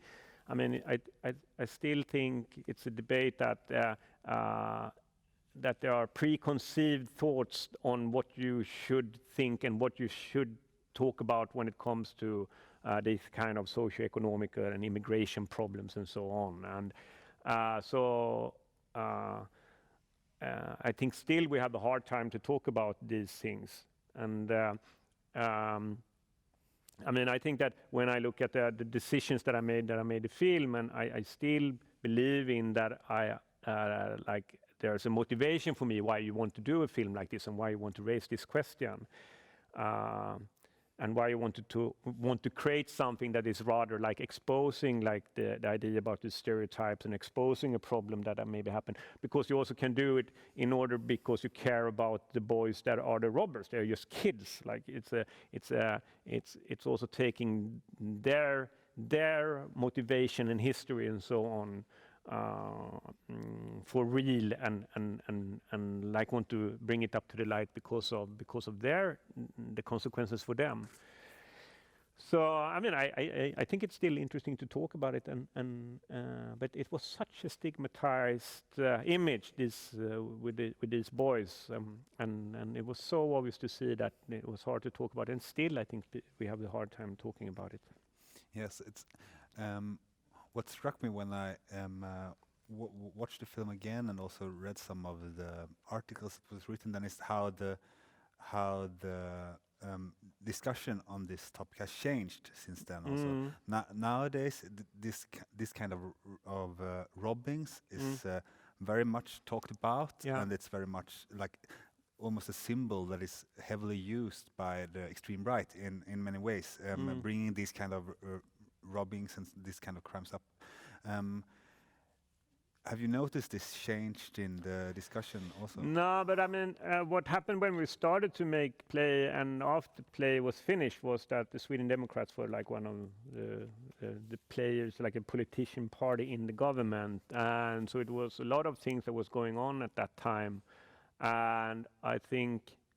I mean, I think that it have been also more accepted to talk about what are the consequences of immigration, what is the consequences of having working force coming from other European countries coming to Sweden, and which group in our society is it affecting, and how does it change things, and that even if it's not like this yet, I think that the solidaric feeling you can feel with people that is handling this problem and actually daring to look at it, and actually daring to look at the consequences of we are trying to deal with this problem, and understanding that there will be a friction in our society when we are trying to do it, still doesn't say that we don't want to make sure that we are trying to help them. But we have to take the problem from not only from like a middle class that is living in a part of the city that don't care about this, or don't have to handle any consequences of the kind of immigration politics or what we are doing. We have to look at it from the whole society, and also and it doesn't mean that is not going to have a generous immigration politics and things like that. And I think this discussion is a little bit more in the society, but still, yeah. It's hard when it comes to these questions that have been so, how to say, labeled as, in this topic you should think like that because then you are left wing, or in this topic you should think like that because then you are right wing, and if you don't do it, then suddenly you are like breaking the expected convention about this, so you have to deal with a lot of other questions than actually talk about the problem in itself. And does it hurt you that people have been criticizing you in this way? No, not really. I think you're always stressed when you are in something that is going on in the media, and you're especially stressed when it's something that you don't are in control of. And when it comes to the media landscape today, when journalists is writing articles about other articles, then all of a sudden many people have not watched the film that is commenting on it, and so that is stressful, of course. But I felt like we were very careful when we were working with this film, and the decisions that we made came from a long research and talking to people that have a lot of experience when it comes to these topics. We really wanted to know exactly how to like label everything that we were talking about, and the decisions that we made when we make it was very carefully done. So I felt that I felt that I was quite prepared of talking about the film, and therefore also you can handle the kind of debate that is going on in a better way. And after this film, your next project was Force Majeure. The film we have mentioned already, but this was also maybe your big international breakthrough in a way, to another level, that really made you world famous. And this is a film about responsibility, about fatherhood and masculinity, maybe. And it's a film about marriage also, maybe? Maybe. Yeah. About the nuclear family and the idea and expectations you have of the role of the woman and the role of the father in a nuclear family. And let's watch a short clip. We mentioned already maybe the most iconic film from the scene with the avalanche, but let's watch maybe the clip that is so much talked about and loved in this film, which is when the father in the family starts to cry a lot. Yeah. Jag är också jättebesviken på honom. Fan, jag hatar honom. Jag hatar honom så jävla mycket. Och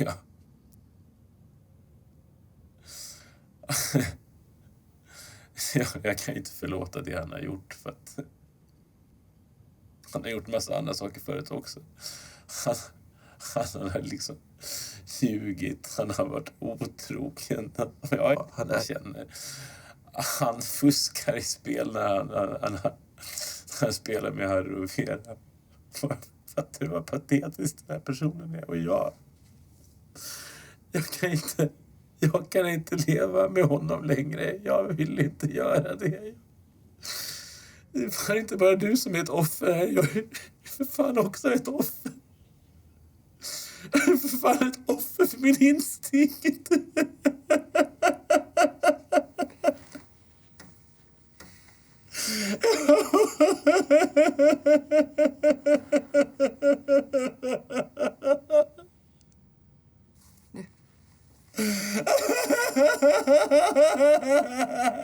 Hallå? Thomas?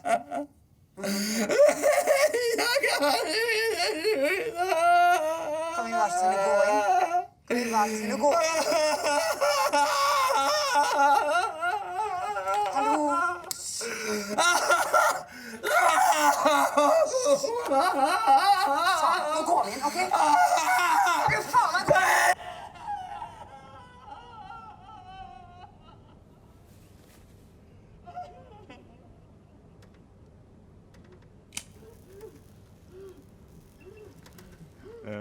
It's very roligt, very fun when we watch this scene now, because I remember when the film was finished and it was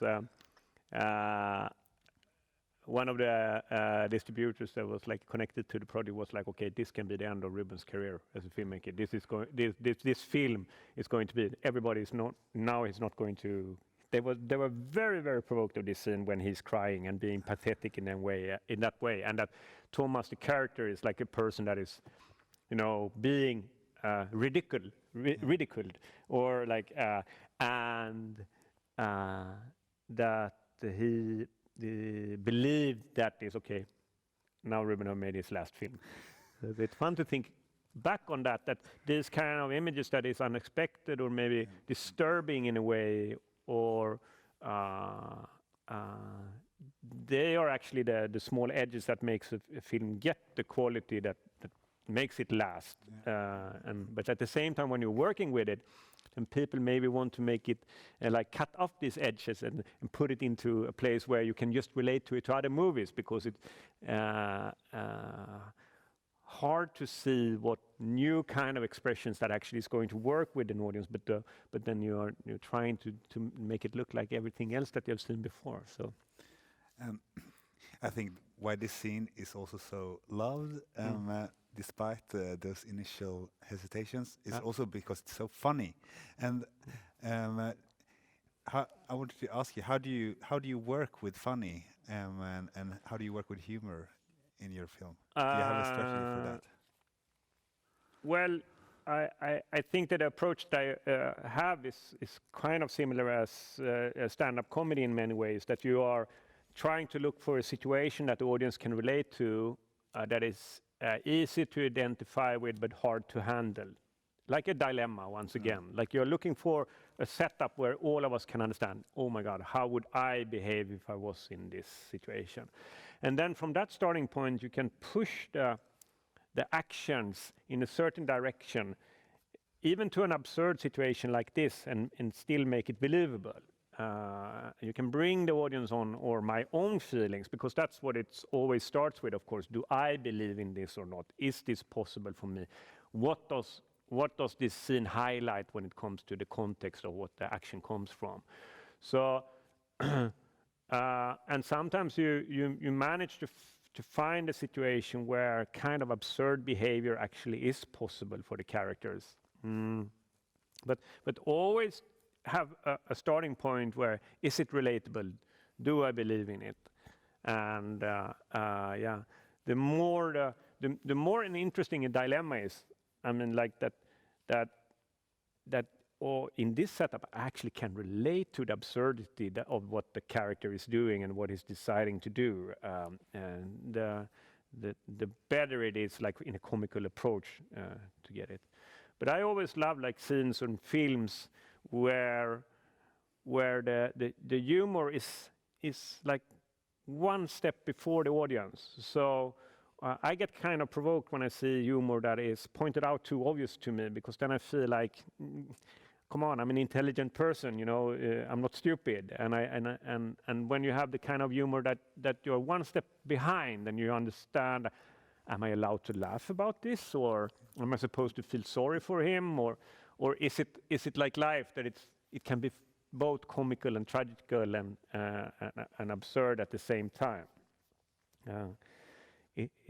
It's interesting because this kind of approach to a content, it feels that it's kind of hard to do it. The agreement of the audience is so often very, very obvious. This is funny. This is sad. This is important. And to leave that evaluation to the audience in itself, like, do you think it's funny? Do you think it's tragic? Like, it's up to you to decide it, and in many ways. After this film, Force Majeure, you made your latest film, The Square, which won the Palme d'Or in Cannes. Beautiful prize, of course, and it's a satire of the art world. And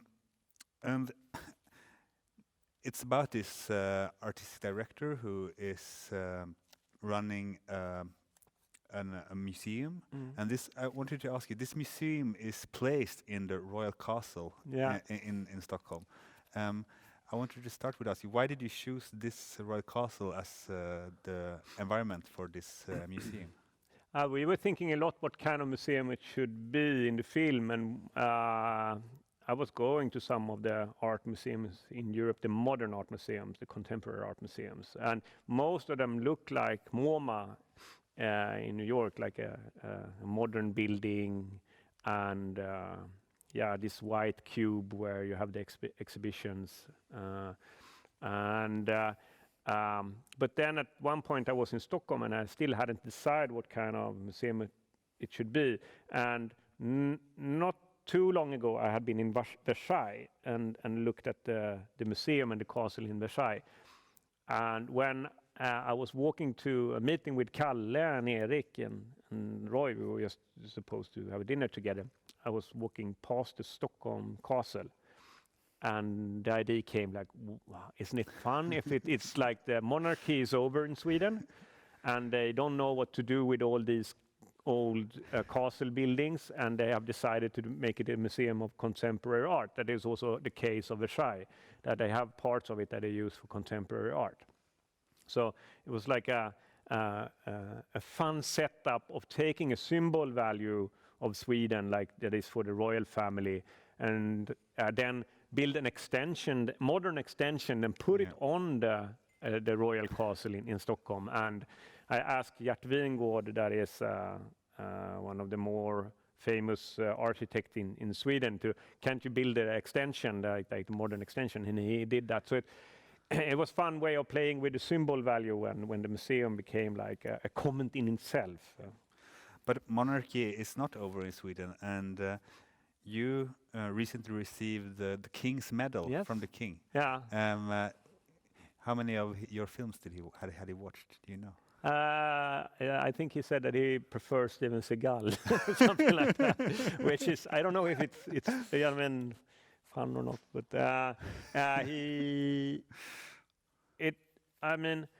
I think that is interesting though.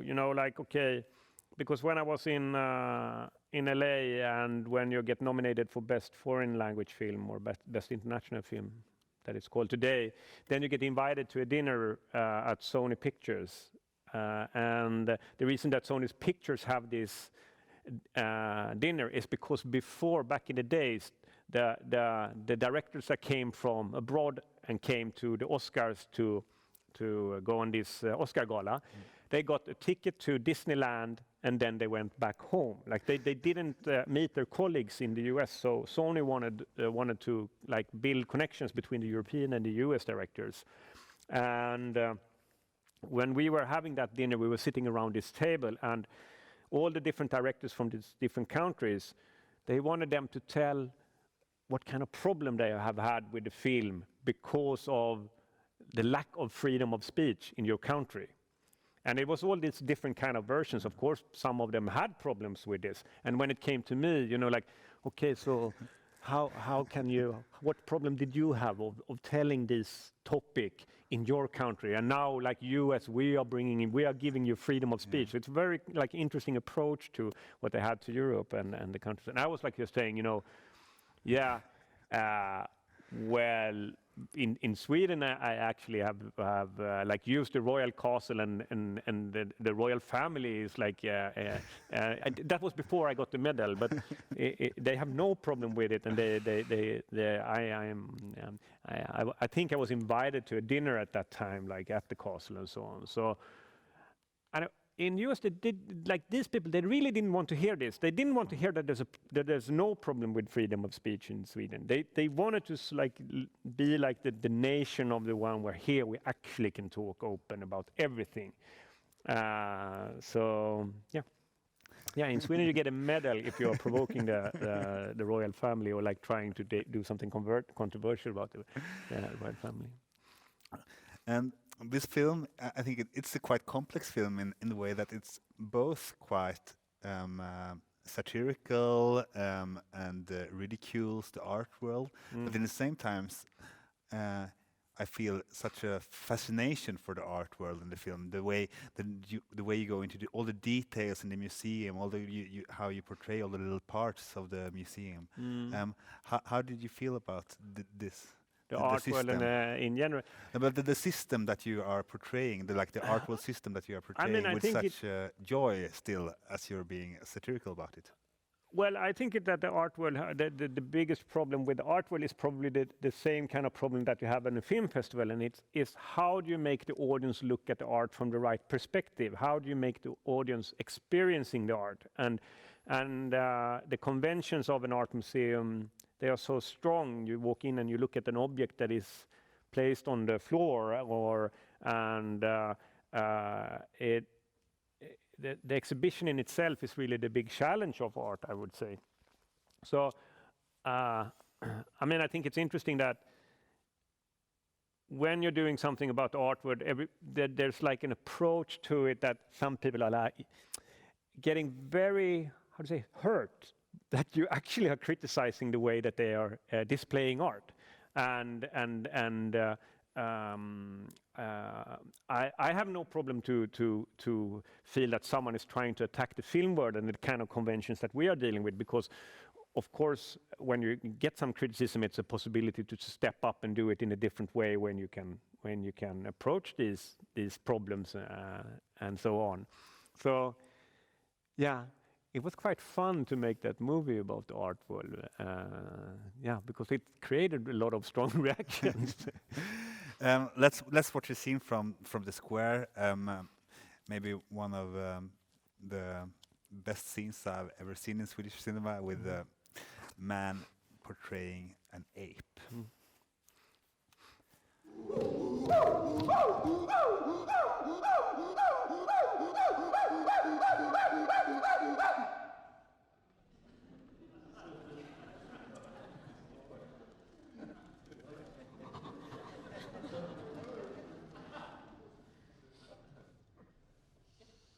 Hello.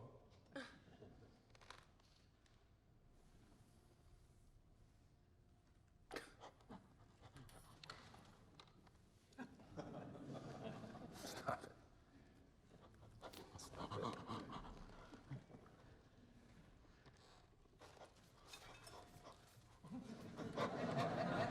Very funny.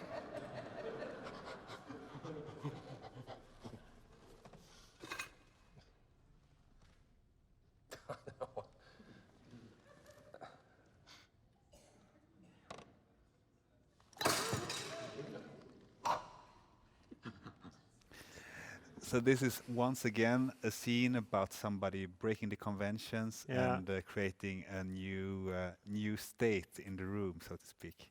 How did you come up with this scene? From the beginning, it was inspired by American punk rock artist that is called Gigi Allen, as a Gigi All In. And I had seen some of his performances from his concert on YouTube, where he's completely anarchistic. He's doing everything that is forbidden, and the audience is coming to his shows also to participate and getting closer to him. But it's dangerous to get close to him, because if you get too close, you can get a punch in your face. And there's one YouTube clip that you can check out if you want to, that is called Gigi Allen Live in Boston or something like that, where his performance is creating this kind of energy in the room when the audience actually are really, really scared of him. And there was something about like the how to say, he is breaking completely all the social contracts that you build up when you're on a stage, or just build up with the other human beings. Like, it didn't matter if it was women there, he was beating them up. No, like living up to the role of being a man, and you be nice to them or you let them be. So no, it was like a complete anarchistic element that was like completely wild. And I was also inspired of a performance artist that I was having a show at Färgfabriken in Stockholm, where Oleg Kulik is his name. He was playing a dog from one performance that he did. And it was actually a sign next to him where it says, "Beware of the dog." And he had a big chain around his neck. And people that didn't respect this, he attacked them. And I think the whole show ended that he bit the curator's daughter in the leg. And so they actually had to call the police. So, and I think I was like, okay, interested in like to put this kind of character into a room where everybody is dealing with a very fancy dinner. You know, when you are trying to realize which spoon and fork or knife should I use when I eat this dish, and all of a sudden someone comes in and breaks that social contract. And the film, I mean, the square in itself, it's about an art piece that is maybe bringing up questions a little bit about bystander effect. And the whole scene starts with a voiceover that's telling, "Soon you will be confronted by a wild animal. As you all know, the hunting instinct is triggered by weakness. If you show fear, then the animal will sense it. If you try to escape, the animal will hunt you down. But if you remain perfectly still, without without blinking or showing any fear, then you can hide in the herd, safe in the knowledge that someone else will be the prey."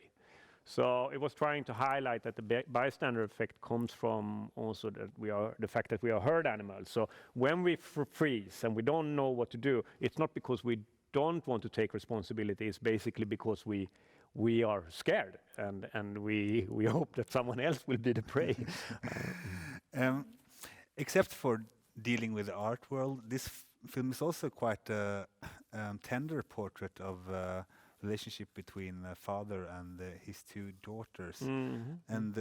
And you're also a father of two daughters. How personal is this portrayal for you? No, but I think,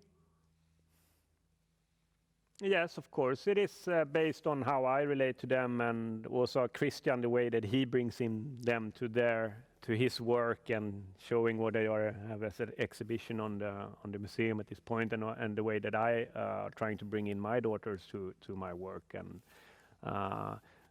the girls in the film is also dealing with cheerleading, and I think it was fun because they were approaching cheerleading. My daughters were approaching cheerleading and started with cheerleading, and I had all this prejudice about this sport. I was like, why do they look like small sex symbols, and like what is it with this?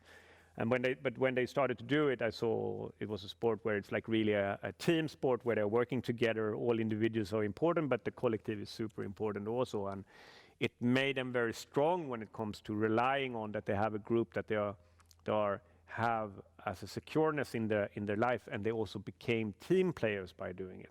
I love that they were doing this sport, and that's why there's a lot of ingredients like that. But it's hard to say that all the sides of Christian is of course inspired of things that I can relate to and that I feel I have experienced myself, and also the other characters as usual when you do something. And let's move on to your new film that you are working with currently, Triangle of Sadness. Then you have moved into the fashion world. But before we go into the maybe what the film is about, can you just tell me a little bit about the process, because this film was quite hit by the COVID crisis, right? What happened? Yes, we first of all we had to postpone the shooting because we had problems financing the film. It's a great thing to win the Palme d'Or, but what happens after Palme d'Or is like that you're building an air castle that is bigger than like the expectations. So like all the people that are approaching you, all the people you are talking to is like helping up to build up this air castle. And we had a film that we know was like kind of wild. I mean, it starts in the fashion world, goes to luxury yacht and ends on a deserted island. And I wanted a multinational cast, an international cast that is coming from all the different kind of countries. So it was a hard film to finance. But finally, when we managed to finance the film and the shooting was starting in Göteborg in February last year, basically a couple of days before the starting shoot, you start to hear something about the virus that is in China, and it's moving closer to Europe. And we try to block this out and not think too much about it, but it was just coming closer and closer and closer.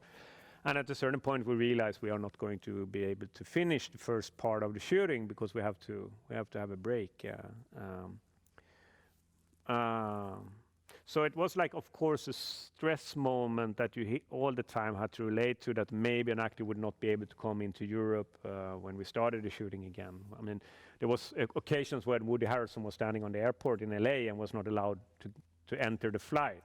Oh. So the producer Eric had to have been on his phone and trying to convince them that we have a paper that is allowed to work in Sweden, and all these kind of absurd situations that of course increases the stress for the production, and of course when you take a big economical risk, it's even more increasing the stress. And we managed to hit the second wave of the pandemic also during the shooting. So we were extremely unlucky. At the same time, we have been very lucky because we did over 1,061 COVID tests during the production, and we didn't have a single one that was positive. So we managed to keep a little bubble when we were working together.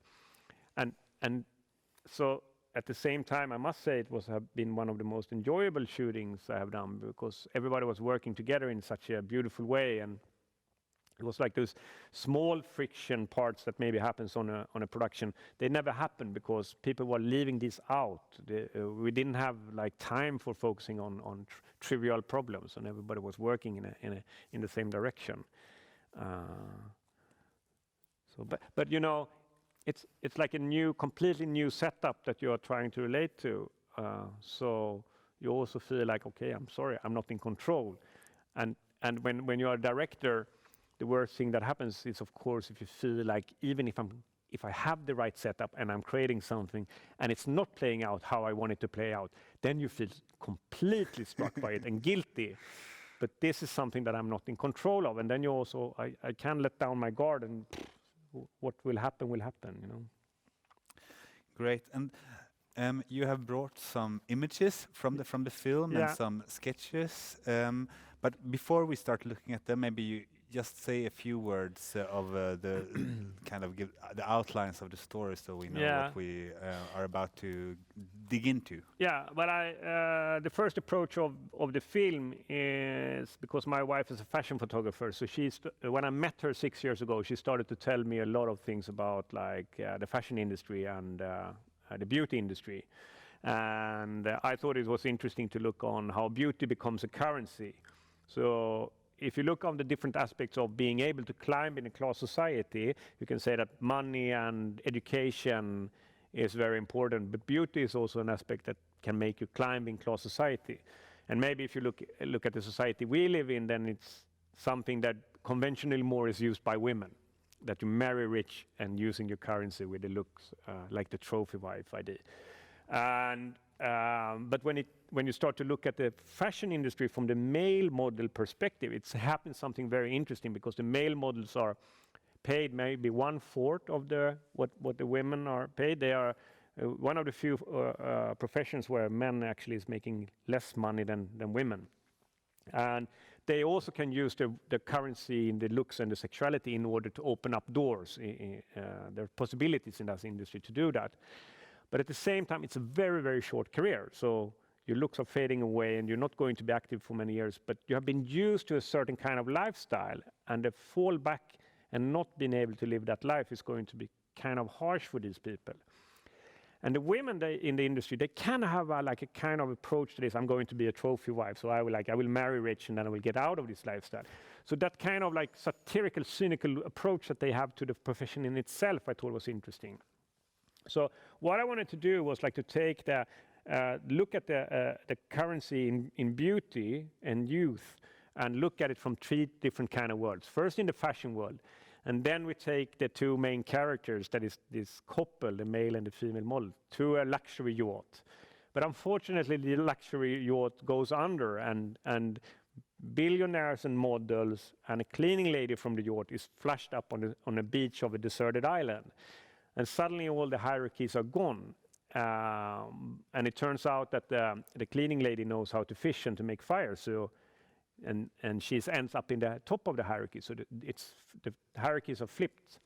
And now comes the interesting question: what will then the male main character Carl do with his beauty currency? Will he use it in some way, or what will be the ways that he's going to use this currency? So that's basically like the setup. Great. So let's look at the pictures, and then we will get some unique insight to your process also by watching them. What we're watching here is the images from the storyboard of Triangle of Sadness. How are you working with the storyboard in your process? Well, I mean, I've done this since Force Majeure, basically, that I'm trying to paint storyboard pictures that I think is catching the essence of the scene that I'm working with.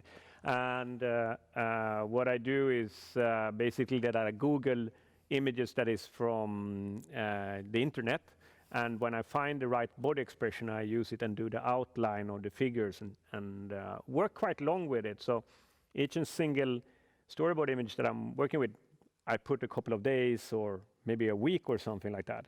So it's a process that is going to demand some stamina from you.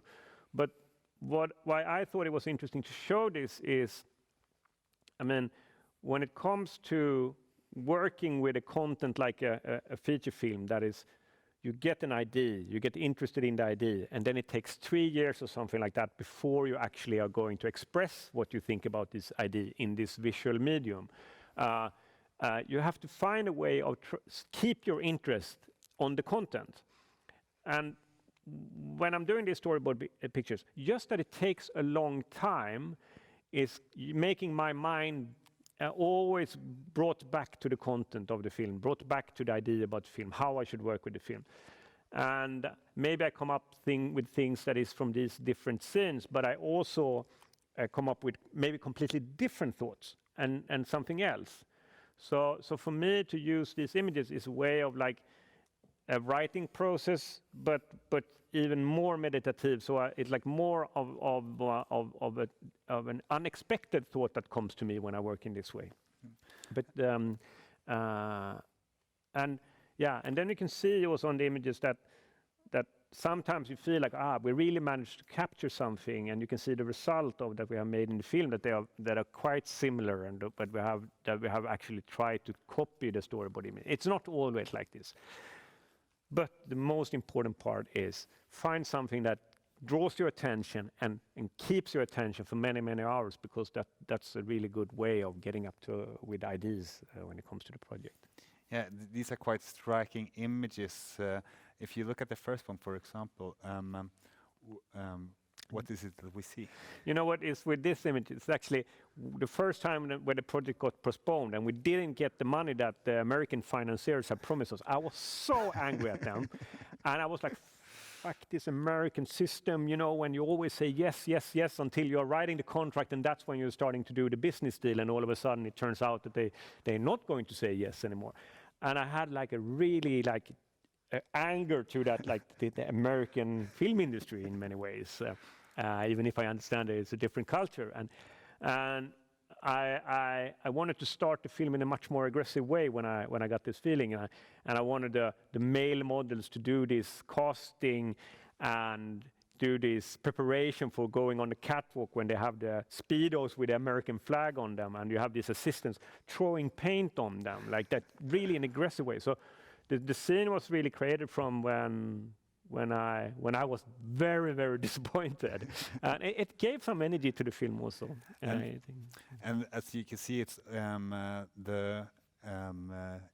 when you see the still from the film, how does it correspond to what you thought before? No, I mean it's basically a copy of the storyboard picture. But it was kind of fun to shoot it because these young men that is playing the male models, they are very vulnerable when they're standing there. It's cold in this room, and they are throwing this paint, and you can see how they react when they get the paint on them. So, and for me, it also felt like a good approach to opening the third film when you basically are aiming the camera towards the man. You know, like in Force Majeure, then it's Thomas. In The Square, it's Christian. And the third time now, we are aiming the camera towards the man and how the man is dealing with contemporary times and all the questions that is in the air. And you have these men going up like this, and they're like throwing paint on them. Hopefully it will bring in the audience in a good way to the film. There are also some beautiful pictures from the yacht. How was it working to shoot on a boat? Well, we had the shooting of the yacht in two different parts of the shooting. One, we had a studio that we had built in Trollhättan when we were working with Film West, where we have built the interior of the yacht on a big gimbal, where we can tilt the whole room like basically 20 degrees. Because there's one scene that is taking place in a storm where everybody gets very seasick. And so we were working in a studio set that is basically the most beautiful studio set I have ever seen. It's Josefin Åsberg that is working with the scenography, the art department, and the set design. And the detail that she did the interiors is very impressive. I would like everybody to have a look on that when they see the finished film.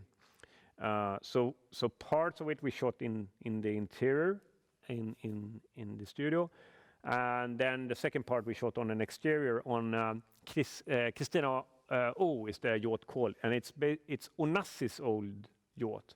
So I mean, an older generation know who Onassis was. He was one of the richest persons in the world at that time, and it was like the crème de la crème of the world's elite that was invited to come to his yacht. It's like Churchill, Marilyn Monroe, Kennedy, Maria Callas, all these people that was part of the Western elite at that time were invited to this yacht.